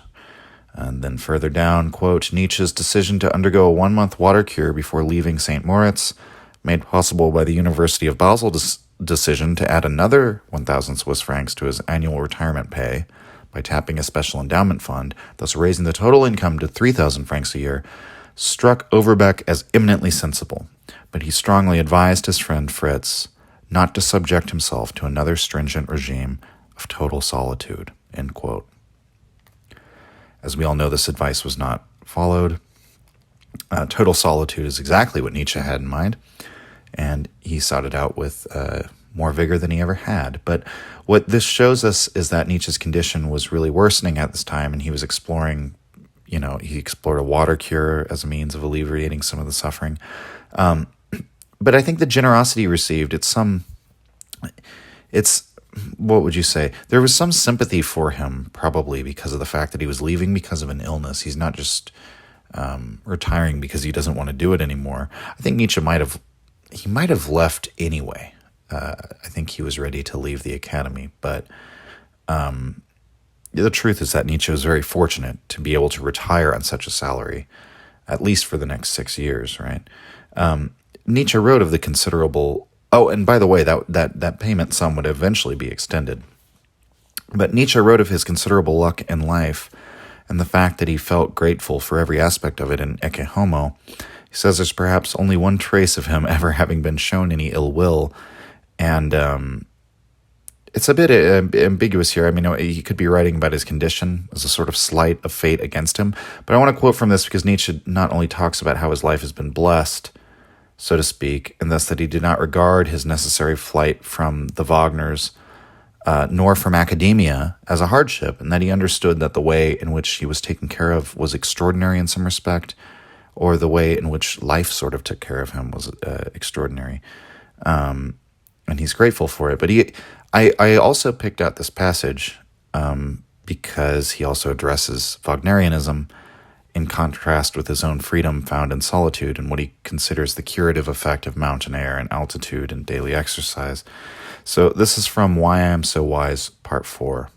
Quote, "Turn my life about as you may, and you will find but seldom, perhaps indeed only once, any trace of someone's having shown me ill will. You might perhaps discover, however, too many traces of good will. My experiences, even with those on whom every other man has burnt his fingers, speak without exception in their favor. I tame every bear. I can make even clowns behave decently. During the 7 years in which I taught Greek to the 6th form of the college at Basel, I never had an occasion to administer a punishment. The laziest youths were diligent in my class. The unexpected has always found me equal to it. I must be unprepared in order to keep my self-command. Whatever the instrument was, even if it were out of tune as the instrument man can possibly be, it was only when I was ill that I could not succeed in making it express something that was worth hearing. And how often have I not been told by the instruments themselves that they had never before heard their voices express such beautiful things. This was said to me most delightfully perhaps by that young fellow, Heinrich von Stein, who died at such an unpardonably early age, and who, after having considerately asked leave to do so, once appeared in Sils Maria for a 3 days' sojourn, telling everybody there that it was not for the Engadine that he had come. This excellent person, who with all the impetuous simplicity of a young Prussian nobleman had waded deep into the swamp of Wagnerism, and into that of Dubringism into the bargain, seemed almost transformed during these 3 days by a hurricane of freedom, like one who has been suddenly raised to his full height and given wings. Again and again I said to him that this was all owing to the splendid air. Everybody felt the same. One could not stand 6,000 feet above Bayreuth for nothing. But he would not believe me." End quote. So I thought this particular passage in Ecce Homo, about this little anecdote about von Stein, as well as Nietzsche's sort of comments on his own luck, or how he's always found himself up for any challenge. Oh, and I should say, it's also possible that he's saying that the only slight against him, perhaps the only time that someone's behaved towards him in a malicious way, right, or however he puts it, he could also be referring to Wagner here, and more on that in a minute. But in any case, Nietzsche looks back on his teaching career with a tone of fondness, right, in the brag that he never had to administer a punishment. He even taught clowns, presumably class clowns, to behave decently. Judging from what we know about the effectiveness of Nietzsche, like as a speaker and as a teacher, this seems to track with me. And furthermore, he's a charming man from all accounts, and a gentleman, the kind of person who seems to have known how to get along with anyone, thrive in any institutional position. And just as an aside, somewhat unrelated, I guess, to the broader topic of the episode, Nietzsche shows us a great insight into what power is here with that one throwaway line, or what it can be. In his recollection of his career, it's insofar as even having to punish at all. Having to have your power challenged by some dissident element that then you have to use force to suppress, right? Even having to punish at all is less powerful than the leader who doesn't have to punish. And so this is a brag from Nietzsche, but it's an interesting one. And furthermore, he refers to his students, his pupils, metaphorically as being like musical instruments. Or maybe this even applies to people he's known in his life in general. He prides himself on being the person who can make people sing more beautifully, or express themselves more beautifully, express some idea or artistic insight or expression that the person never thought themselves capable of. And so he's honoring himself, but it's in terms of bringing out the best in others, acting as a midwife for their creative and philosophical output. So I think it's a picture of what Nietzsche regards as nobility, and I think it's useful for understanding the man's ideas of what power is, or being a powerful person is. And so that's Nietzsche's reflections on his time as a professor. It's useful to our exploration of this time in his life and the transition he's undergoing. But more interesting about the section in Ecce Homo is his relationship, or his engagement with a Wagnerian, this person, Heinrich von Stein. He says that Stein is stuck in the, quote, swamp of Wagnerianism, and also Dubringism, referring to Eugene Dubring. And I don't know much about this figure. According to the footnotes for this passage, he's a materialist philosopher with an optimistic coloring. More or less a direct quote there. But Nietzsche insists to Stein that great things are possible up in the cold air 6,000 feet above Bayreuth. In other words, it's in the Alps that he finds his physical home. This is a place in geographic space where Nietzsche can live, where his headaches and vomiting seem to strike him less frequently or powerfully.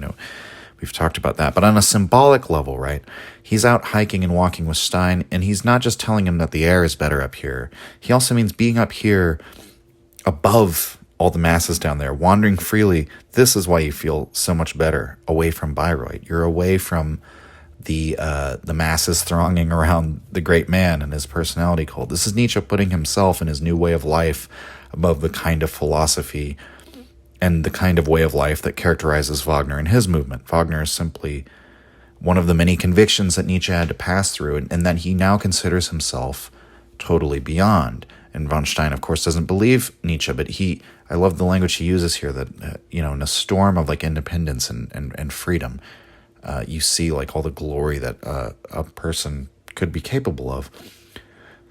So now then, to return to the moment in Nietzsche's life, the years surrounding the break, there's another aspect which I've alluded to, and this concerns the rumor about Nietzsche, spread by Wagner. Now, as we all know, Nietzsche was going blind, and by the early 1880s was functionally blind in his right eye. This only exacerbated his problems with headaches as reading became very difficult for him and a strain on his failing vision. And this is where that condition of Nietzsche's, his headaches that were focused behind the right eye and caused him so much pain, and the onset of blindness, that is the seed of where this rumor originates, according to this theory. This theory is put forward by Brian McGee, I'm sure some of you are familiar with, and but I'm not quoting from McGee because I've in the research for this, I came across that essay by Estelle Roux in her essay Nietzsche and Wagner, The Art of Lying. I quoted from it a bit last week, so we're going to take another look at the essay here. And this is a long quotation, but it tells the entire story, and she cites McGee as the origin of the story. So anyway, here the quotation from the essay, here it is, quote, British philosopher Brian McGee identifies another probable cause of the Wagner-Nietzsche estrangement in the correspondence between Wagner and a doctor who had been examining Nietzsche in 1877. This document was only discovered in the mid-20th century after being buried in the Bayreuth archives. The doctor, Otto Eiser, was himself a Wagnerian who had invited Nietzsche to visit him in Frankfurt after hearing of all of Nietzsche's health problems. The young man suffered from debilitating headaches and was beginning to go blind. Dr. Eiser found that Nietzsche's retinas were irreversibly damaged and diagnosed a chronic inflammation of the central nervous system that was the cause of the headaches. Hearing this, Nietzsche wrote to the Wagners that there was bad news regarding his health. Wagner immediately instructed his newly hired factotum Hans von Wolzigen to write to the doctor inquiring of Nietzsche's health. Dr. Eiser replied to this letter saying that there was a good chance that Nietzsche was going blind. At this news, Wagner wrote to the doctor personally with his own theory on the cause of Nietzsche's blindness. It was a common held belief in the 19th century that young males were at risk of going blind as a result of excessive masturbation. Wagner had, quote, observed Nietzsche closely. His traits of temperament and characteristics had transformed this fear into conviction, end quote. This was, of course, an outrageous action on Wagner's part, but he must have been fatherly and well-intended. However, it led to catastrophe. The contents of this correspondence were leaked soon after, most likely by von Wolzigen, who was a journalist and would have seen all of Wagner's letters. Regardless of how the leak occurred, it resulted in the next Bayreuth Festspiel being dominated by rumors about the absent Friedrich Nietzsche, how he was going blind from excessive masturbation, and how he had picked up a number of prostitutes in Italy. These rumors eventually reached Nietzsche, who wrote to a correspondent that an, quote, abysmal treachery of revenge, end quote, had been reported to him. This very personal betrayal of trust must have contributed to the mindlessly violent way in which Nietzsche lashed out at the person who was once his closest friend. It explains why his later diatribes against the composer were so personal, and why he used such bitter rhetoric. Quote, I worshipped him, but I was taken in. He betrayed me, end quote. It also explains why Wagner was so uncharacteristically tight-lipped on the subject of Nietzsche after their separation. The composer had a reputation for self-justification and was notoriously nasty about those he scorned. Yet he neither defended himself nor did he launch any counterattack on Nietzsche. McGee speculates that Wagner's silence was prompted by the fact that he knew he was in the wrong, end quote. Okay, so that's, again, it's just a theory.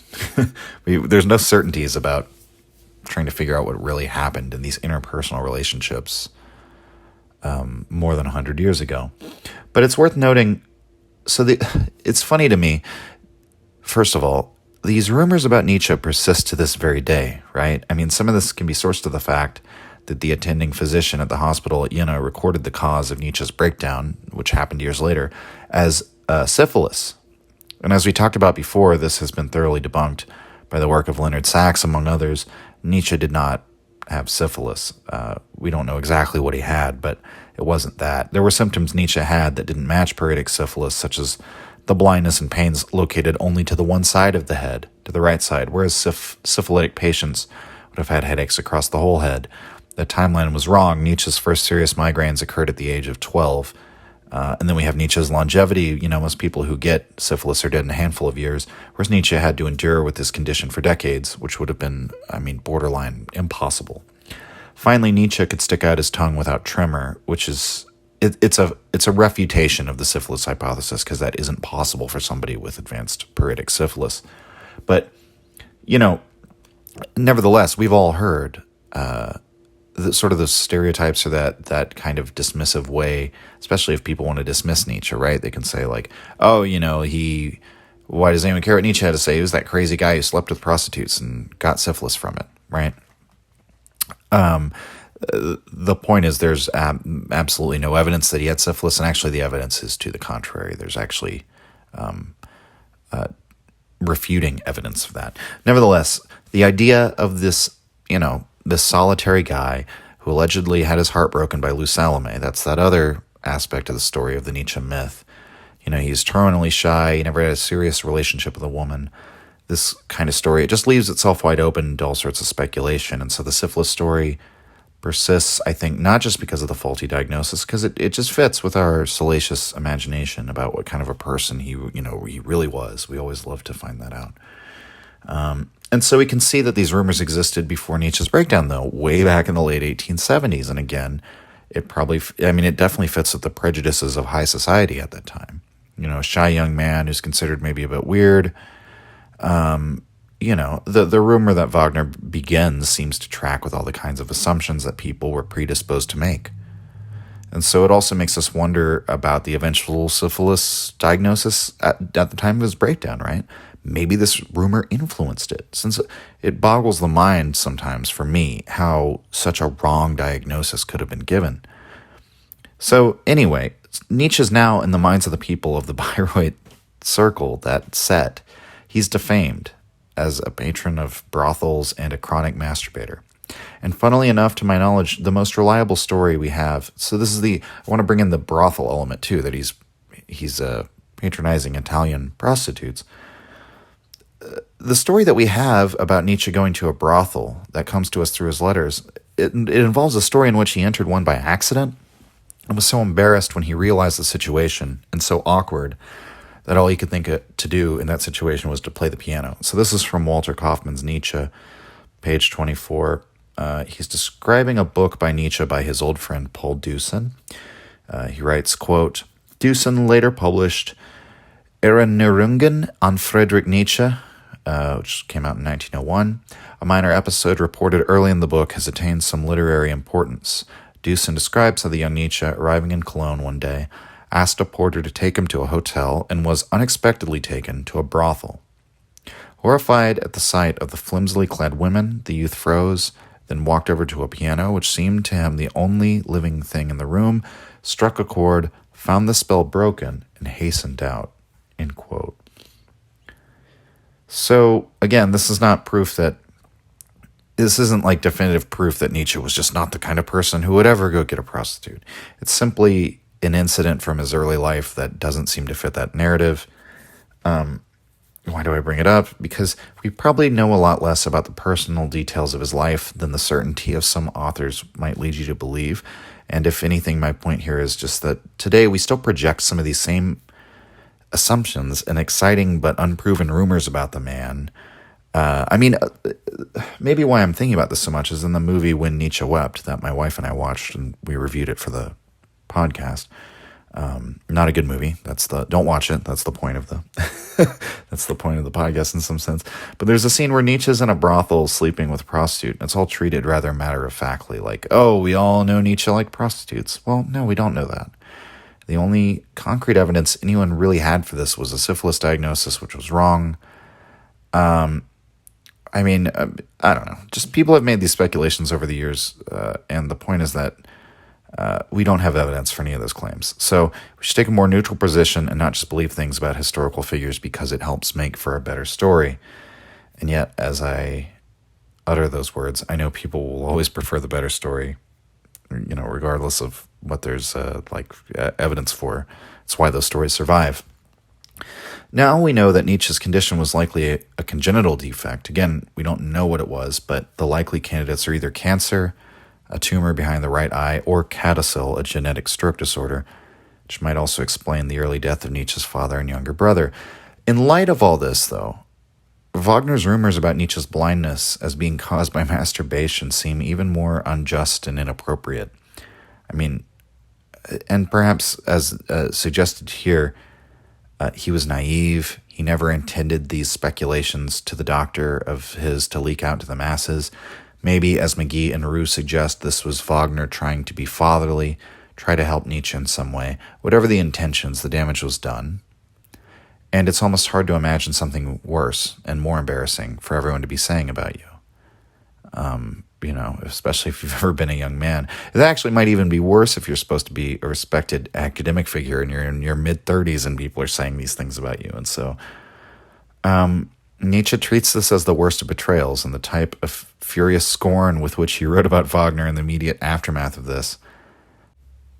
I mean, it all makes sense. And, with the eye of history and the understanding we have now, Wagner just looks totally unjustified. He comes off looking worse in this whole affair, honestly, with retrospect. So, and if we're going to include every last bit of speculation or every last salacious detail of the break, we must also consider the accusation of Nietzsche's attraction to Cosima Wagner. He often spoke and wrote very fondly of Richard Wagner's wife, even in his later years. It's possible to interpret his relationship to her in a strictly platonic way, as a motherly figure to pair with Wagner's fatherly influence over the young Nietzsche. But some have suggested that he was in love with her. I'm not very convinced of this either, but it should be said, supposing it were true, it might explain why Wagner felt motivated to make such an accusation about Nietzsche in the way that he did. This is a sexually frustrated young man. He just needs to go and get married, right? We can see that there might be an unconscious expression of Wagner's insecurities at a much younger man who maybe he thinks is attracted to his wife and is now very close to the couple. I mean, so that's the thing. Maybe it wasn't true that Nietzsche did have feelings for her, but maybe Wagner suspected that he did. So, I don't know. When it's said that Nietzsche's relationship with Wagner ended because of mutual paranoia and suspicion, this is really what we're talking about, because we don't know to this day exactly the truth of the matter. Maybe it is the case that Wagner, out of a fear of Nietzsche as a rival for his wife's affections, spread a rumor about him which made him look shameful and sexually impotent and led to further talk about, all these other things. And it's a way of neutralizing Nietzsche as a threat. But once Nietzsche comes to hear of this rumor, that's the straw that broke the camel's back, right? So, I don't know. Well, for the rest of the episode, we're going to leave all this personality conflict aside. We're going to leave aside the rumors and the speculation. I wanted to include all of that because it might well be true. It might be that it was simply a personal conflict that ultimately leads to the break. But what's most interesting for our purposes, I think, will be the ideological differences that emerged following the intellectual split between the two. And I intend to argue that on three very important points. Very important insofar as they have to do with identity in some sense. The two men came to be fundamentally opposed. On the other hand, though, I think in Nietzsche's later years, he came to appreciate the ways in which his own ideas couldn't have come to fruition without the mentorship of Wagner. Some have argued there are perhaps ways in which Nietzsche's mature philosophy is influenced by Wagner in ways he didn't even fully comprehend.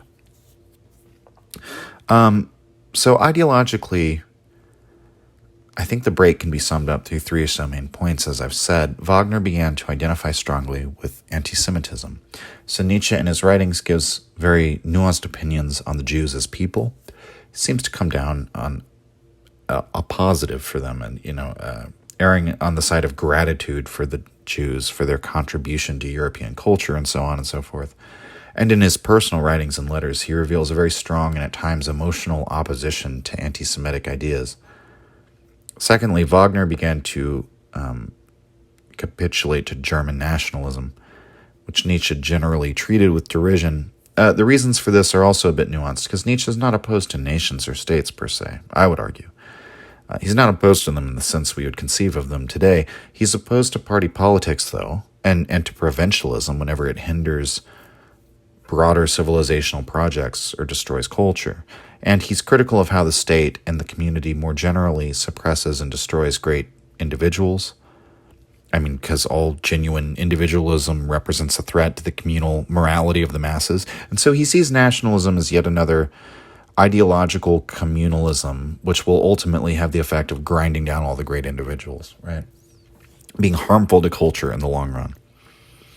And then the worst thing, Wagner began to give in to Christianity. Nietzsche's entire philosophical project was oriented against Christianity. And if you've been listening to the podcast so far, and you're familiar with my view and my interpretation of Nietzsche, you'll probably find this to be the most egregious dispute between the two men. It's the difference that I think is probably most important, because it's like in the great battle of Dionysus versus Christ, Nietzsche chose Dionysus, Wagner chose Christ. So each of these disagreements is indicative. It's indicative of a foundational disagreement between the two. So what would you say with, like regression to nativism versus expansion to a civilization-wide understanding of culture, between the faith in the nation state versus the faith in the great man, finally, between a return to tradition versus overcoming the old ways of thinking, basically, right? And so many of Nietzsche's more critical thoughts on Wagner can then be found in the essays that he wrote, actually towards the end of his life, where he really makes clear what he thinks.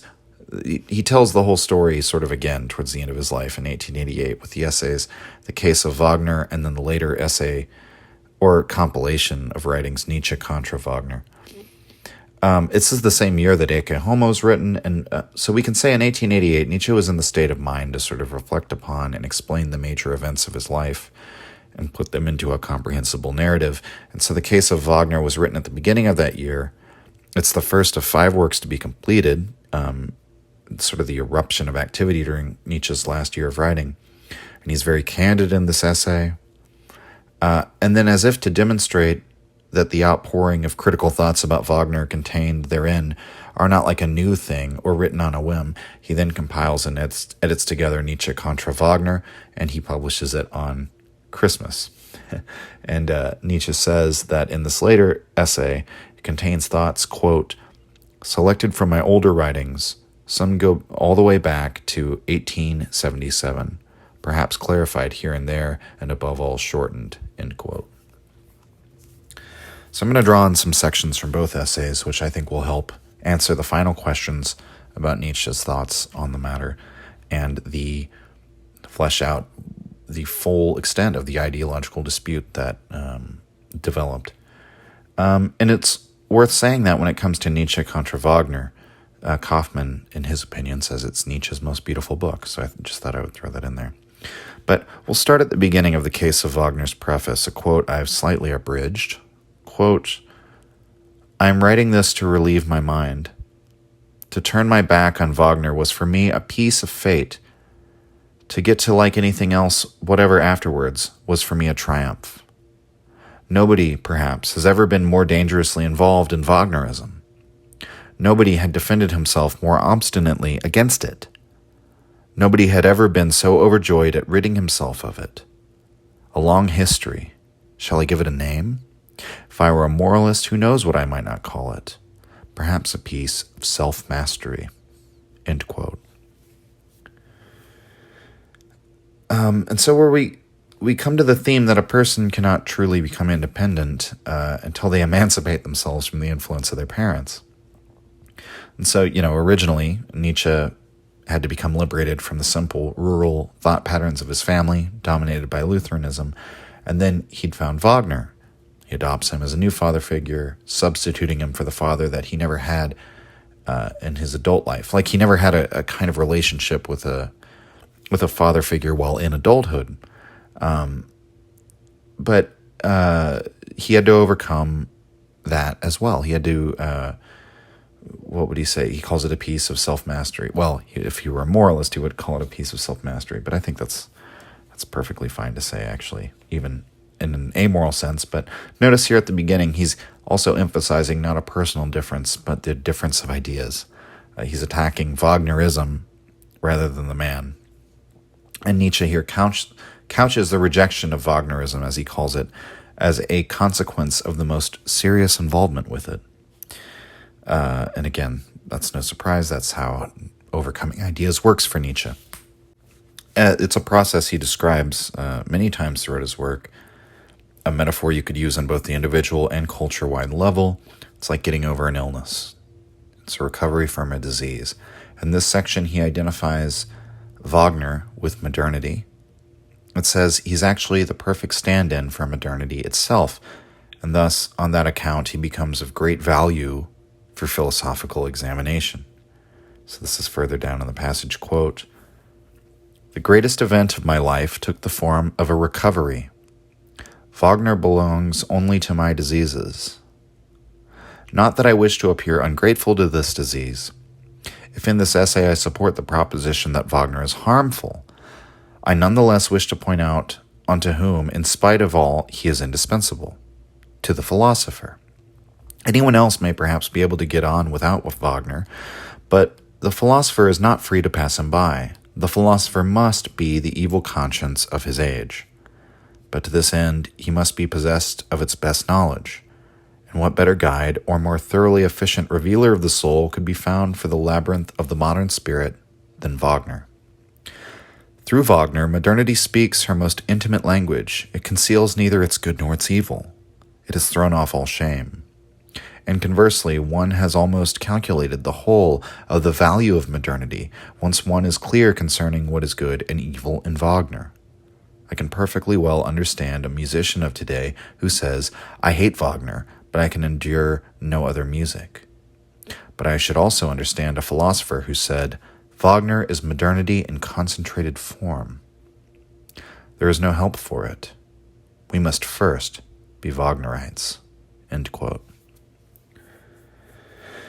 And so this is Nietzsche returning to the problem of culture as he saw it, the problem he addressed in his first essays, here in one of the last essays he writes in his entire life. But this is the problem he's talking about in the Untimely Meditations. I mean, remember, those essays deal with the consequences of scientific materialism, the consequences of liberalization of society, liberalization of the markets, consequences of democracy, and then the haste of modernity, the turning away from intragenerational projects, turning away from what is of long-term value, deep value, to what is of momentary value, of immediate utilitarian value, turning away from the impersonal issues that unite all mankind and that culture is tasked with confronting, to personal, short-term, momentary motivations and, what's valuable just simply in the subjective sense, right?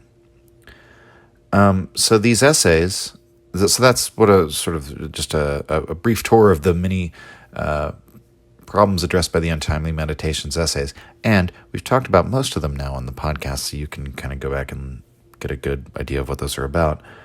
But these essays culminate, especially in the essay Wagner and Bayreuth, in a broader critique of modernity itself. It's not simply a problem of our economic system or of material conditions. It's not a political problem or a social problem.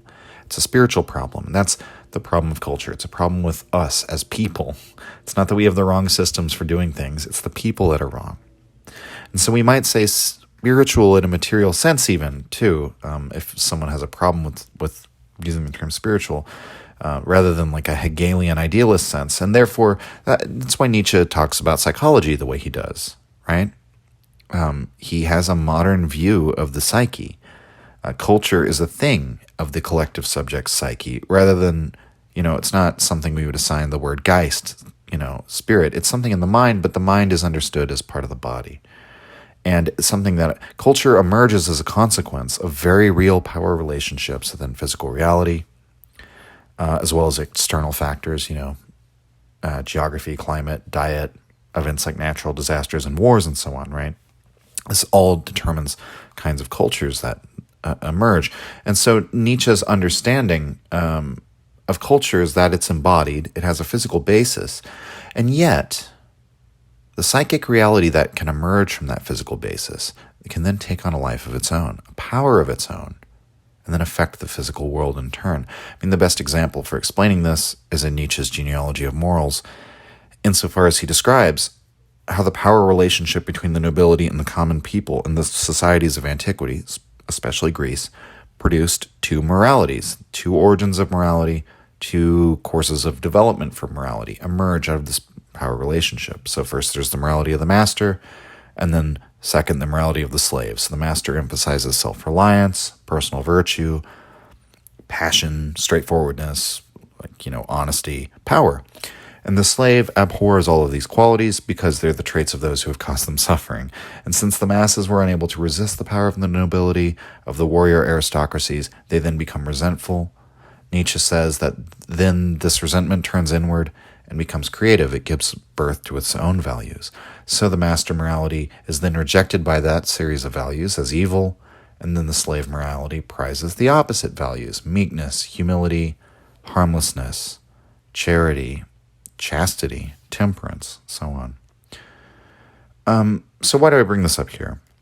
It perfectly encapsulates sort of the nature of culture, why we should care about it, right?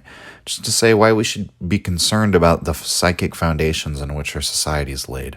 Because while the slave morality is created by a power relationship that existed in antiquity, that power relationship no longer exists in physical reality. The old warrior aristocracies are gone. Ancient Greece is gone.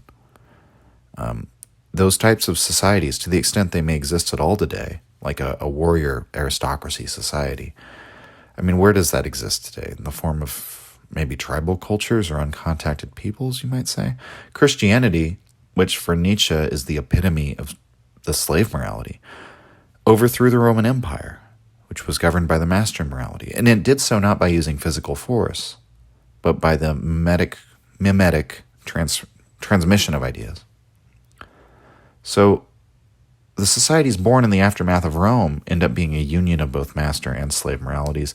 And so, you can say that master morality, it survives like in the ethos of the aristocracies of the Middle Ages and the Renaissance, maybe even in still in this old decaying form around the time of the French Revolution and the overthrow of the Ancien regime.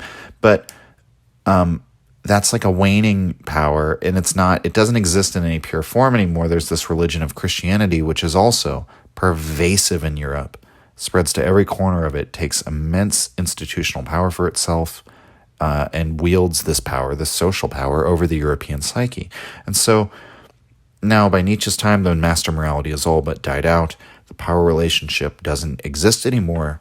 That would generate the resentment that gave rise to slave morality. All morality that exists is inherited from both. Now, inequality still exists within society. There's immense resentment between the working class and the upper class. All sorts of socialist unrest, we might say, civil unrest.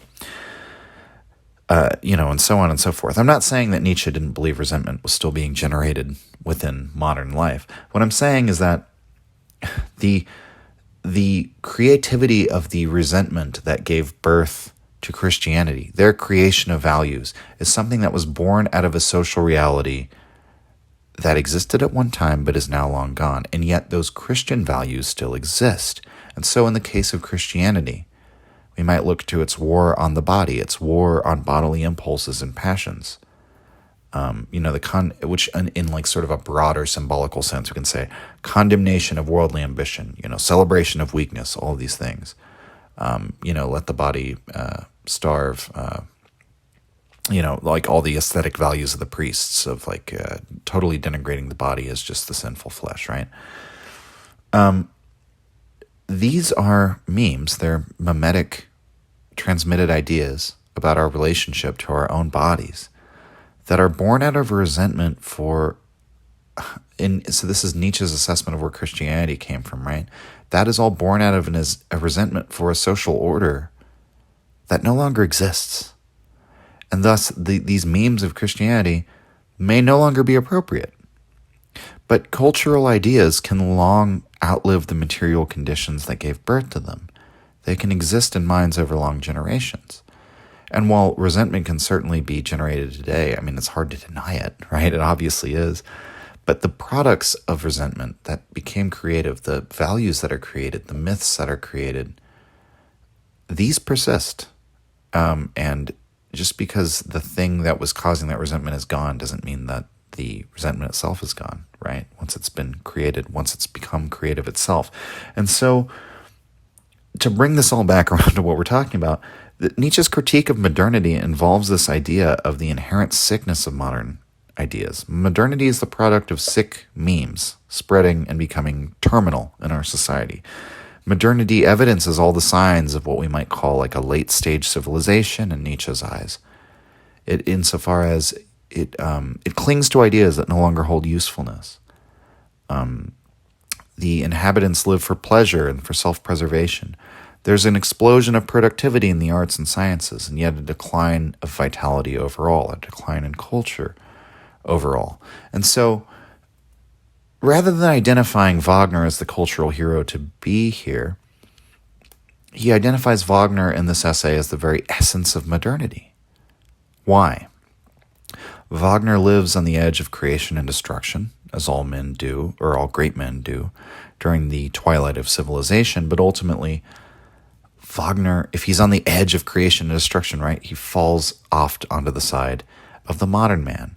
He clings to the wreck of the old culture. He gives in to pity. Eventually, he gives in to Christianity and to Christian values, something on which both he and Nietzsche had previously agreed in opposing. And so in his remarks from the preface to the second book of Human All Too Human, Nietzsche makes clear the centrality of his problem with Wagner. Quote, Richard Wagner, who seemed all-conquering, but was in reality only a decayed and despairing romantic, suddenly collapsed, helpless and broken, before the Christian cross. End quote. Oh, just as a note, this part of the preface is reproduced in Nietzsche contra Wagner, in the section How I Broke Away with Wagner. Nietzsche's sister wrote about this, and she claimed that Nietzsche admired a sincere, honest faith in Christianity.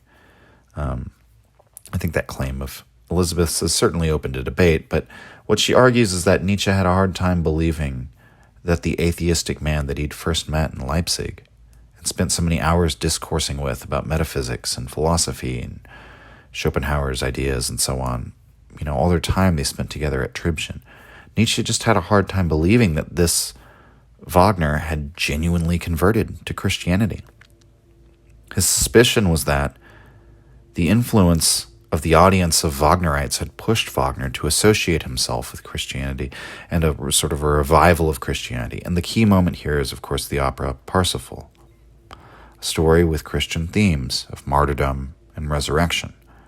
Wagner became a proponent of chastity, of simple, rural, common virtue. And on some level, whether the shift in Wagner in his worldview is disingenuous or not, we can see both would seem equally bad to Nietzsche either way, right? So on the one hand, if it is sincere, or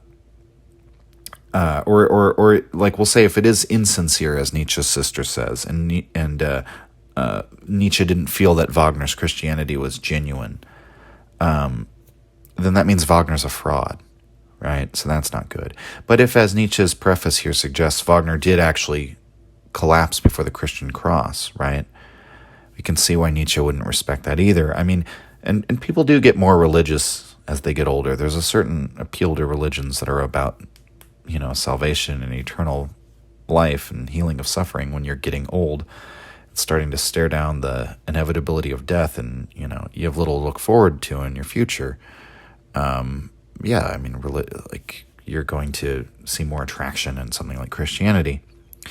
But whatever the case may be, this kind of conversion in Wagner is one dimension of why Wagner is the definitive example of the modern man. He loses himself in the adherence to the traditional moral codes in the end, rather than daring to commit to the necessarily evil task demanded of him by the problem of culture as Nietzsche sees it.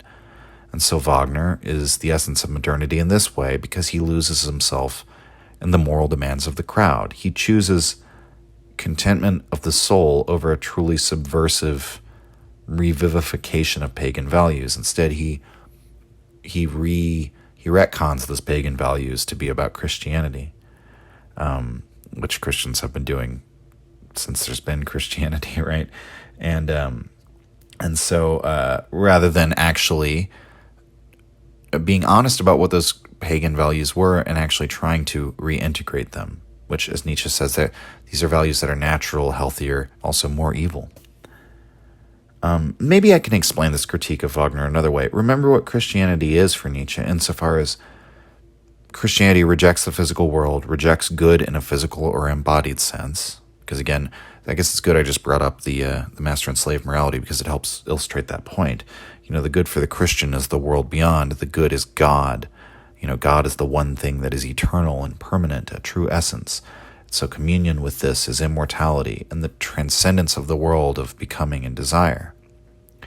And so the way I've just described Christianity, right, sounds like Schopenhauer. And Nietzsche believes that Schopenhauer is sort of the bridge from Wagner's earlier ideas, where he found compatibility with Nietzsche, right, to his later Christianity. Now, this is a very weird critique from Nietzsche, because we know how Nietzsche and Wagner bonded. It was over their love of Schopenhauer. And so it's interesting that Nietzsche says, like, sort of the passage I'm about to read, he's kind of saying, well, where Wagner went wrong was with Schopenhauer. But Nietzsche never knew Wagner before Wagner was a Schopenhauerian. And for the duration of their friendship, they both loved Schopenhauer. So that part's a bit strange, but that might just be for the sake of rhetoric. I don't know. I want to quote from the section, though, because there's a critical analysis in this passage of the ring cycle. It's a critical analysis of the story and the characters from Nietzsche. And so I like it because it's a concrete criticism, right? And, in Nietzsche's view, the ring cycle begins from values which are implicitly or intuitively beyond good and evil. It ends with Wagner coming to reject the world and embrace nonentity because of his Schopenhauerian outlook. And so, strangely enough, this critique also implicitly praises Wagner for his earlier socialistic and revolutionary leanings. I mean, which it's strange because, again, it's Nietzsche. But maybe, again, we can explain it because these were goals in physical reality, right? Challenging existent power relationships. Being a revolutionary hero is therefore a form of the good in the physical sense. It's where Wagner comes to reject the world, where he becomes a romantic. That's what Nietzsche believes leads Wagner into folly and eventually leaves him open to giving in to Christianity. And so this is from Case of Wagner, section 4, quote, "I shall once more relate the history of the ring. This is its proper place. It is also the history of a salvation, except that in this case it is Wagner himself who is saved. Half his lifetime Wagner believed in the revolution as only a Frenchman could have believed in it. He sought it in the runic inscriptions of myths. He thought he had found a typical revolutionary in Siegfried. Whence arises all the evil in this world, Wagner asked himself. From old contracts, he replied, as all revolutionary ideologists have done. In plain English, customs, laws, morals, institutions, from all those things upon which the ancient world and ancient society rests. How can one be rid of the evil in this world? How can one get rid of ancient society? Only by declaring war against contracts, traditions, morality. This Siegfried does. He starts early at the game, very early. His origin itself is already a declaration of war against morality. He is the result of adultery, of incest. Not the saga, but Wagner himself is the inventor of this radical feature. In this matter, he corrected the saga. Siegfried continues as he began. He follows only his first impulse. He flings all tradition, all respect, all fear to the winds. Whatever displeases him, he strikes down. He tilts irreverently at old godheads. His principal undertaking, however, is to emancipate woman, to deliver Brunhilde. Siegfried and Brunhilde, the sacrament of free love, the dawn of the golden age, the twilight of the gods of old morality. Evil is got rid of. For a long while, Wagner's ship sailed happily along this course. There can be no doubt that along it Wagner sought his highest goal. What happened? A misfortune. The ship dashed onto a reef. Wagner had run aground. The reef was Schopenhauer's philosophy. Wagner had stuck fast on a contrary view of the world. What had he set to music? Optimism? Wagner was ashamed. It was, moreover, an optimism for which Schopenhauer had devised an evil expression: unscrupulous optimism. He was more than ever ashamed. He reflected for some time. His position seemed desperate. At last, a path of escape seemed gradually to open before him. What if the reef on which he had been wrecked could be interpreted as a goal, as the ulterior motive, as the actual purpose of his journey? To be wrecked here, this was also a goal. Bene navigave cum naufragium feci. And he translated the ring into Schopenhauerian language.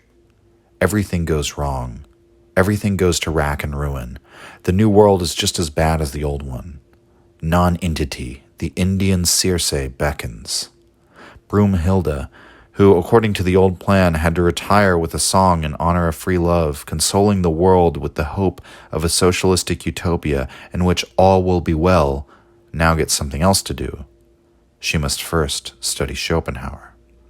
She must first versify the fourth book of The World as Will and Idea. Wagner was saved.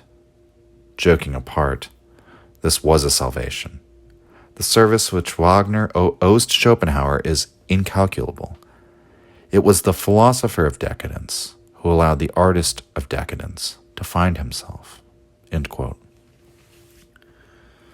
And so decadence here is meant in the sense, Nietzsche writes about it in The Antichrist, and you can look that 2-part episode up from the last season to learn more about this. I mean, decadence is just what Nietzsche calls declining power and declining life of a society in its old age. And so just as people get weaker when they get older, even though they may have accumulated a great deal of knowledge and wisdom, societies are just like this on the macro scale. Decadent societies become averse to conflict, focused on self-preservation and comfort. They're spoiled by luxury and lack of conflict. But since life is about expansion and about growth and about risking danger and confronting challenges, this ultimately orients the society against life. By seeking comfort, we end up undermining life, which means it ends up being a positive feedback loop of decline. And so this is a key to understanding then what Nietzsche's talking about here. Schopenhauer, Christianity, what he calls, so the beckoning of the Indian Circe. I mean, Circe is the witch from the Odyssey who turns men into animals. And he says that the Indian Circe, it's non-entity, the thing that always beckons. Christianity, Eastern Vedic religions, Buddhism, Brahmanism, whatever the hell you want to call it, and Schopenhauerianism, it's all different forms of pessimism about life and the world. And Nietzsche sees this as a core element of decadence. And so that's, in a way, it's another accusation of why Wagner is this representative of modernity. And so Schopenhauer, he's the philosopher of decadence because he ultimately comes down against life, comes down against the natural world, the physical world, the embodied world. He's a representative for all that's anti-life. Wagner, under the influence of Schopenhauer, then becomes an artist of decadence because he's seduced by this anti-life asceticism, and this same course eventually leads him down the road to Christianity. And however atheistic and life-celebrating he may have seemed in his youth, Nietzsche gets scathing with his assessment. And so Nietzsche writes in the very next section of Case of Wagner, this is part 5, quote, "The artist of decadence, that is the word. And here I begin to be serious. I could not think of looking on approvingly while this decadent spoils our health, and music into the bargain. Is Wagner a man at all? Is he not rather a disease? Everything he touches he contaminates. He has made music sick." End quote. Skipping further down in the passage, quote, "I place this point of view first and foremost. Wagner's art is diseased. The problems he sets on stage are all concerned with hysteria, the convulsiveness of his emotions, his overexcited sensitiveness. his taste which demands ever sharper condimentation, his erraticness which he togged out to look like principles, and, last but not least, his choice of heroes and heroines, considered as physiological types. A hospital ward. The whole represents a morbid picture. Of this there can be no doubt. Wagner is the modern artist par excellence, the Cagliostro of modernity." End quote. And so an aspect of decadence that Nietzsche writes about way back in Human All Too Human, the desire for increasingly strong stimulation. As societies and cultures grow old, they invent greater and greater artistic stimulation, more powerful forms of music. I mean, what they're really inventing is more powerful forms of entertainment, but art can be a form of entertainment, right? And so, obviously, music is always one of the most powerful of these. It's better able to stir the emotions, move the audience to dance. More powerful drugs, also. I mean, we're not just talking about art here. Other sense pleasures such as food and sex become abundant. All sorts of entertainment are invented, and Wagner is the pinnacle of this in modern music for Nietzsche. I mean, he's arguably the inventor of modern music as we know it. And the man that Nietzsche praised for his unparalleled power to resonate his own emotions, his own inner states with the audience, to make the audience feel as they've never felt before. But here Nietzsche turns against this trait of Wagner's. And what he writes is almost the same assessment of his power as an artist, but here described with a completely different tone, because here he's, I guess, reconfigured his view that Wagner is he's like one of those drugs that has to get stronger and stronger and stronger, right? So this is the conclusion of the same section of that part of the essay. Quote, "Wagner is a great corrupter of music. With it he found the means of stimulating tired nerves, and in this way he made music ill. And the art of spurring exhausted creatures back into activity and of recalling half-corpses to life, the inventiveness he shows is of no mean order. He is the master of hypnotic trickery, and he fells the strongest like bullocks. Wagner's success, his success with nerves and therefore with women, converted the whole world of ambitious musicians into disciples of his secret art. And not only the ambitious, but also the shrewd. Only with morbid music can money be made today. Our big theaters live on Wagner." End quote. And so, he goes on to say in the following sections, people have this insatiable appetite for wonderment, for profound feelings, for that sense of vague mystery. Wagner knows how to give them this musical experience. And he's realized something critical about how Wagner does this. So whereas before he once believed that intense, emotional, powerful music could perhaps shake the German psyche out of its complacency, maybe even shake the European psyche into a new state of mind, something opposite could also happen.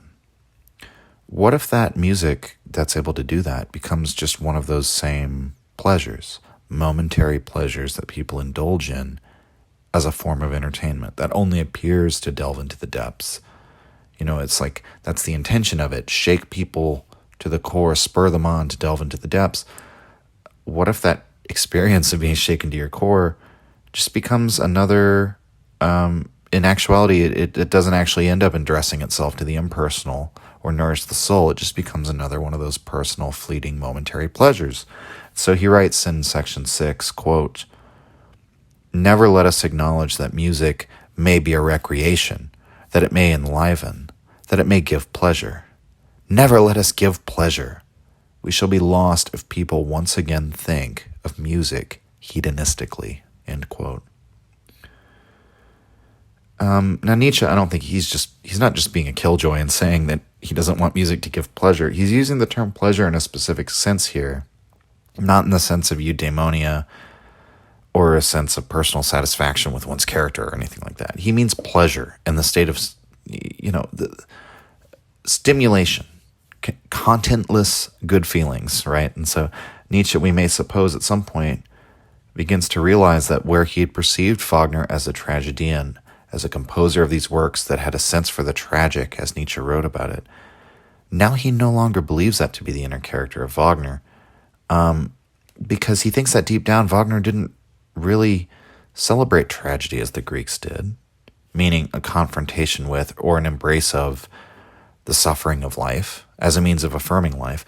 Rather, Wagner portrays tragedy and stirs a bittersweet or melancholic mood with his great power for artistic communication.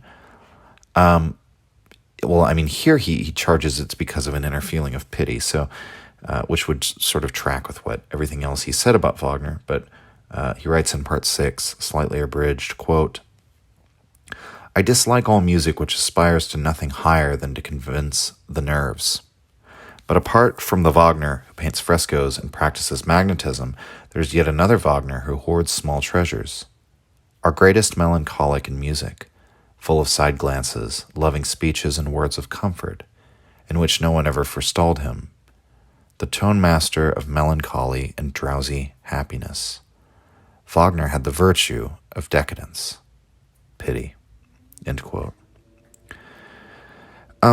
Nietzsche seems to waver, I think, a little on the point of whether he thinks that Wagner was a genuine Christian, as he would seem to imply here, or somebody of that sort of, what would you say, moral or emotional persuasion, and that's what's so contemptible about Wagner, or that Wagner's not being genuine at all, and that the problem with Wagner is that it's just a mask, it's just an act.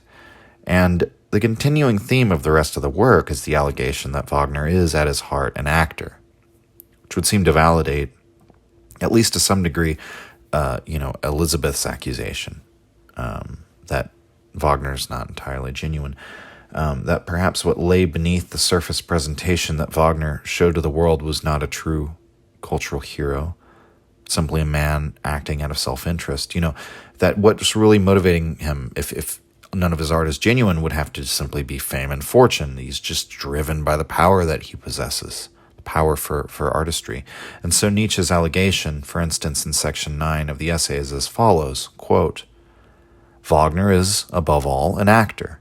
The first thing that occurs to him is a scene which is certain to produce a strong effect, a real actio, with a basso relievo of attitudes, an overwhelming scene. This he now proceeds to elaborate more deeply, and out of it he draws his characters. The whole of what remains to be done follows of itself, fully in keeping with a technical economy which has no reason to be subtle." End quote. And so the subtext of what he's saying there is that the act of conjuring or stirring deep, profound, seeming emotions within people is a technical matter. It is simply, one discovers a series of artistic and compositional techniques that one learns, which produce a given effect. And, you might think of directors like J.J. Abrams or James Cameron. I bring them up because they're people whose artistry has been questioned as not being entirely genuine, right? Especially J.J. Abrams now.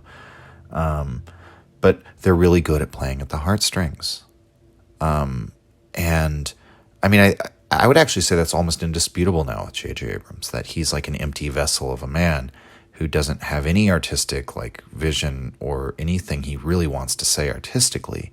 He's just mastered the techniques for making you care about characters, right? Making it seem like this is something you should care about, is deeply profound. He knows how to break through and get in touch with your feelings, right? But then when the whole thing's over and you look back on it a year later, whether it be Star Trek or Star Wars or whatever the major franchises he's been handed over the years, you realize there was nothing there, right? So that's just an aside. So Nietzsche charges in this passage that Wagner begins from the goal of conjuring such an effect on the audience, and then he lets the scene develop from that initial premise. And so he's using music to create a mood. He knows that mood will stimulate the audience, and then he generates the story from there. He generates the characters from there, the meaning of the scene, the symbolism. So what Wagner's good at is creating a feeling, and everything else is secondary. The impersonal is secondary. And so then when we revisit some of those core identity or how, core, what would you say, cultural questions that Nietzsche and Wagner came to oppose one another on, the big three, I think the implication is, of course, that as Wagner's career continued, he began to absorb the elements of the crowd simply as this actor, right? So he becomes Reichsdeutsch. That is, he adopts the movement for a united German empire. And then he begins to identify with the swelling anti-Jewish sentiment going on in Germany. Nietzsche writes in Nietzsche contra Wagner, the section How I Broke Away with Wagner, quote, "Since Wagner moved to Germany, he had condescended step by step to everything I despise, even to anti-Semitism," end quote. And then finally the ultra-Christian Parsifal, right? But perhaps, as the essay The Case of Wagner implies, it was all a big act. And to put it in a more nuanced way, maybe it doesn't matter to Wagner what the themes of the operas ultimately are, so long as he remained this great man, the great and powerful artist who held sway over the souls of so many. And that there is something, I don't want to say admirable, but something Nietzsche can sort of respect about, having that power, having that talent.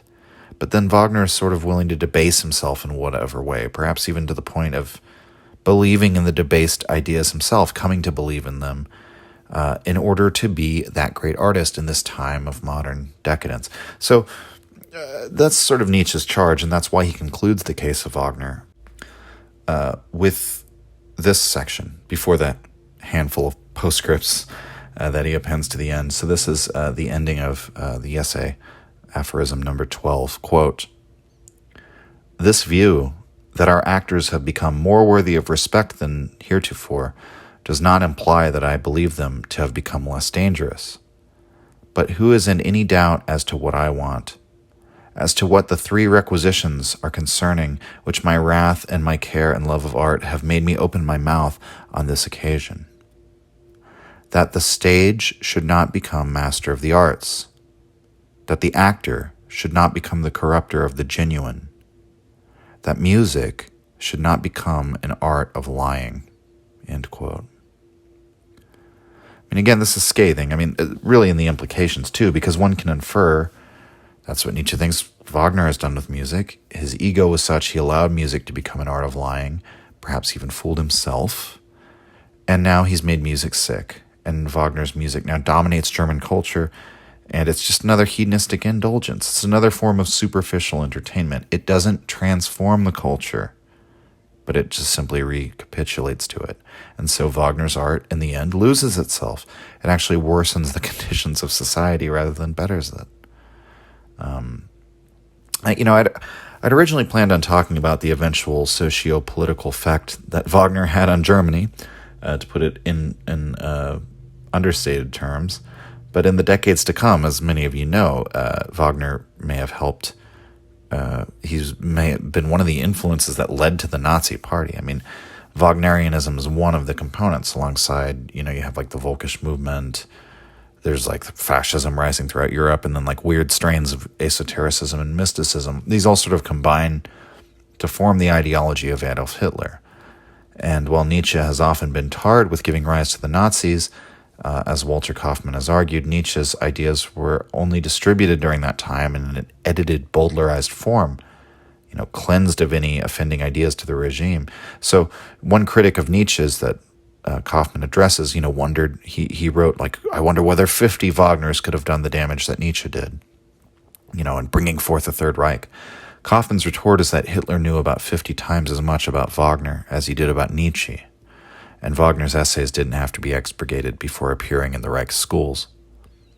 That being said, we could talk for a whole episode about Wagner's political beliefs and how this also infected German society, but I realize ultimately it's kind of beside the point, right? It's beyond the scope of the episode, because even though Nietzsche criticizes Wagner on at least 3 of the things that form the core of Nazi ideology, his own difference with Wagner isn't really contained in any one of them. It goes deeper. I mean, his criticism is that since Wagner was not the all-conquering hero, but a decadent artist, he left himself open to becoming absorbed by the audience he entered into communion with. He made music, this art of lying, and then even though morally we might look back now and condemn Wagner because of what his ideas led to, when Wagner and Nietzsche were alive and writing, neither of them knew about that outcome that would happen. So while Nietzsche does worry about Wagner, capitulating to anti-Semitism, for example, which he despises, he nevertheless, I think, addresses this as a symptom of like a deeper problem with Wagner and the place that Wagner occupied in the German culture. And so there's much more to explore in both of these essays. I mean, I've barely only touched on the main ideas of Nietzsche contra Wagner in this episode. So Nietzsche contra Wagner contains a version of a passage I've talked about at great length in another episode entitled It's the section entitled We Antipodes in Nietzsche contra Wagner, but that's a version of a passage from Book 5 of the Gay Science from the section What is Romanticism? And I discussed that aphorism in the episode Dionysus versus the Crucified. So you can go to that episode for a deeper dive on like the evolving perspective of Nietzsche on Romanticism, which is an ideology that he applies in that section to both Wagner and Schopenhauer. So in some sense, we've talked about one of the more significant sections of that essay on the podcast already. But the part of the essay I want to end with, it appears fittingly enough as the second section in the chapter, How I Broke Away with Wagner. And it really gets across how Nietzsche broke away with Wagner. It's important because Nietzsche, he recenters the relationship with Wagner here as an element of his own personal and philosophical development. And this is where we can see how the collapse of his friendship with Wagner and the later understanding of how they became antipodes plays a key role in teaching Nietzsche a valuable lesson about life and then therefore changing his course in life. And so he writes, quote, "Henceforward alone and cruelly distrustful of myself, I then took up sides, not without anger, against myself and for all that which hurt me and fell hard upon me. And thus I found the road to that courageous pessimism which is the opposite of all idealistic falsehood, and which, as it seems to me, is also the road to me, to my mission, that hidden and dominating thing for which for long ages we have had no name, until ultimately it comes forth as our mission. This tyrant in us wreaks a terrible revenge upon us for every attempt we make either to evade him or to escape him. For every one of our experiments in the way of befriending people to whom we do not belong, for every active occupation, however estimable, which may make us diverge from our principal project, aye, and even for every virtue which would fain protect us from the rigor of our most intimate sense of responsibility. Illness is always the answer, whenever we venture to doubt our right to our mission, whenever we begin to make things too easy for ourselves. Curious and terrible at the same time, it is for our relaxation that we have to pay most dearly. And should we wish, after all, to return to health, we then have no choice. We are compelled to burden ourselves more heavily than we had been burdened before." End quote. And since Nietzsche brought up burdens, let's use the camel, the lion, and the child framework for, I think, explaining some transitions in Nietzsche's life. If the time spent at Basel was Nietzsche's camel phase in which he took on the baggage of all these teachings, right? The moral and philosophical teachings of the Greeks. He takes in the cultural attitude and the quest of Wagner. He adopts the influence of the ancients, of Schopenhauer, of Goethe, of French aphorists such as La Rochefoucauld and Fontenelle, and the essayist Montaigne, and later Emerson and Voltaire, a whole host of other people. Upon breaking with Wagner, he transitions to his lion phase. He becomes solitary. He leaves behind his whole life. He goes on the attack. It's the critique of everything. He began this shift. I would say the shift begins even during his friendship with Wagner by vivisecting the German culture in his Untimely Meditations. But now with Human All Too Human, he expands this inquiry into a critique not of just his contemporary culture, but of culture itself. He criticized the conventional morality before, but in Daybreak, he begins his campaign against morality itself. That's what he wrote about Daybreak and Ecce Homo. Finally, in The Gay Science, he gives voice to some of the most subversive thoughts he's had, to some of his most incisive psychological insights about mankind, damning criticisms of morality, culture, the direction of the European spirit, we might say. And so, by the time Nietzsche moves from the lion stage to his career, to the child, which coincides with his work on Thus Spoke Zarathustra, in my opinion, Wagner died. And Nietzsche writes that the first book was completed around the time when Richard Wagner, quote, gave up the ghost. Nietzsche, upon hearing the news, was stricken ill and basically immobile in bed for weeks. And so there's a sense in which Nietzsche couldn't flourish again until his surrogate father was dead. And then on the other hand, we get the impression that he felt Wagner's death very profoundly. And his words about Wagner, written long after the break, after Wagner died, were not all negative. I mean, we might remember his words in Ecce Homo, that despite whatever Wagner may have been for other men, no cloud ever darkened their sky together during the prime of their friendship. And Nietzsche recalls those days very fondly, before the sense of betrayal, before the suspicion that Wagner is merely an actor. So the way the relationship between the two men ended in some ways is an anticlimax. After years of absence from one another, in which Nietzsche, completely wandered off from the Wagnerian reservation, one day Wagner is dead and reconciliation is simply no longer possible. And so Nietzsche's feelings were ultimately bittersweet. The key issues are never resolved. There was no real closure. And so maybe that's why he felt compelled to write as much as he does about Wagner in 1888. He writes of his early days with the Wagners. He writes of the difficulties between them, of the whole story of their relationship, all the problems and criticisms and everything wrong with this great artist of decadence, but all the promise he had. He does so at the end of his productive life. And so we can only imagine, right? There must have been a great deal that Nietzsche might have wanted to say to Wagner, and that he never really got to say. Perhaps these writings, completed in the twilight of Nietzsche's own sanity, came out of that need to finally say all that he had left unsaid. Signing off. If you enjoyed the Nietzsche podcast or found it helpful, you can visit us and support the show at patreon.com/untimelyreflections. The link is in the description. Or just share the show with any of your friends that you think might enjoy it or on social media. Thank you for your support.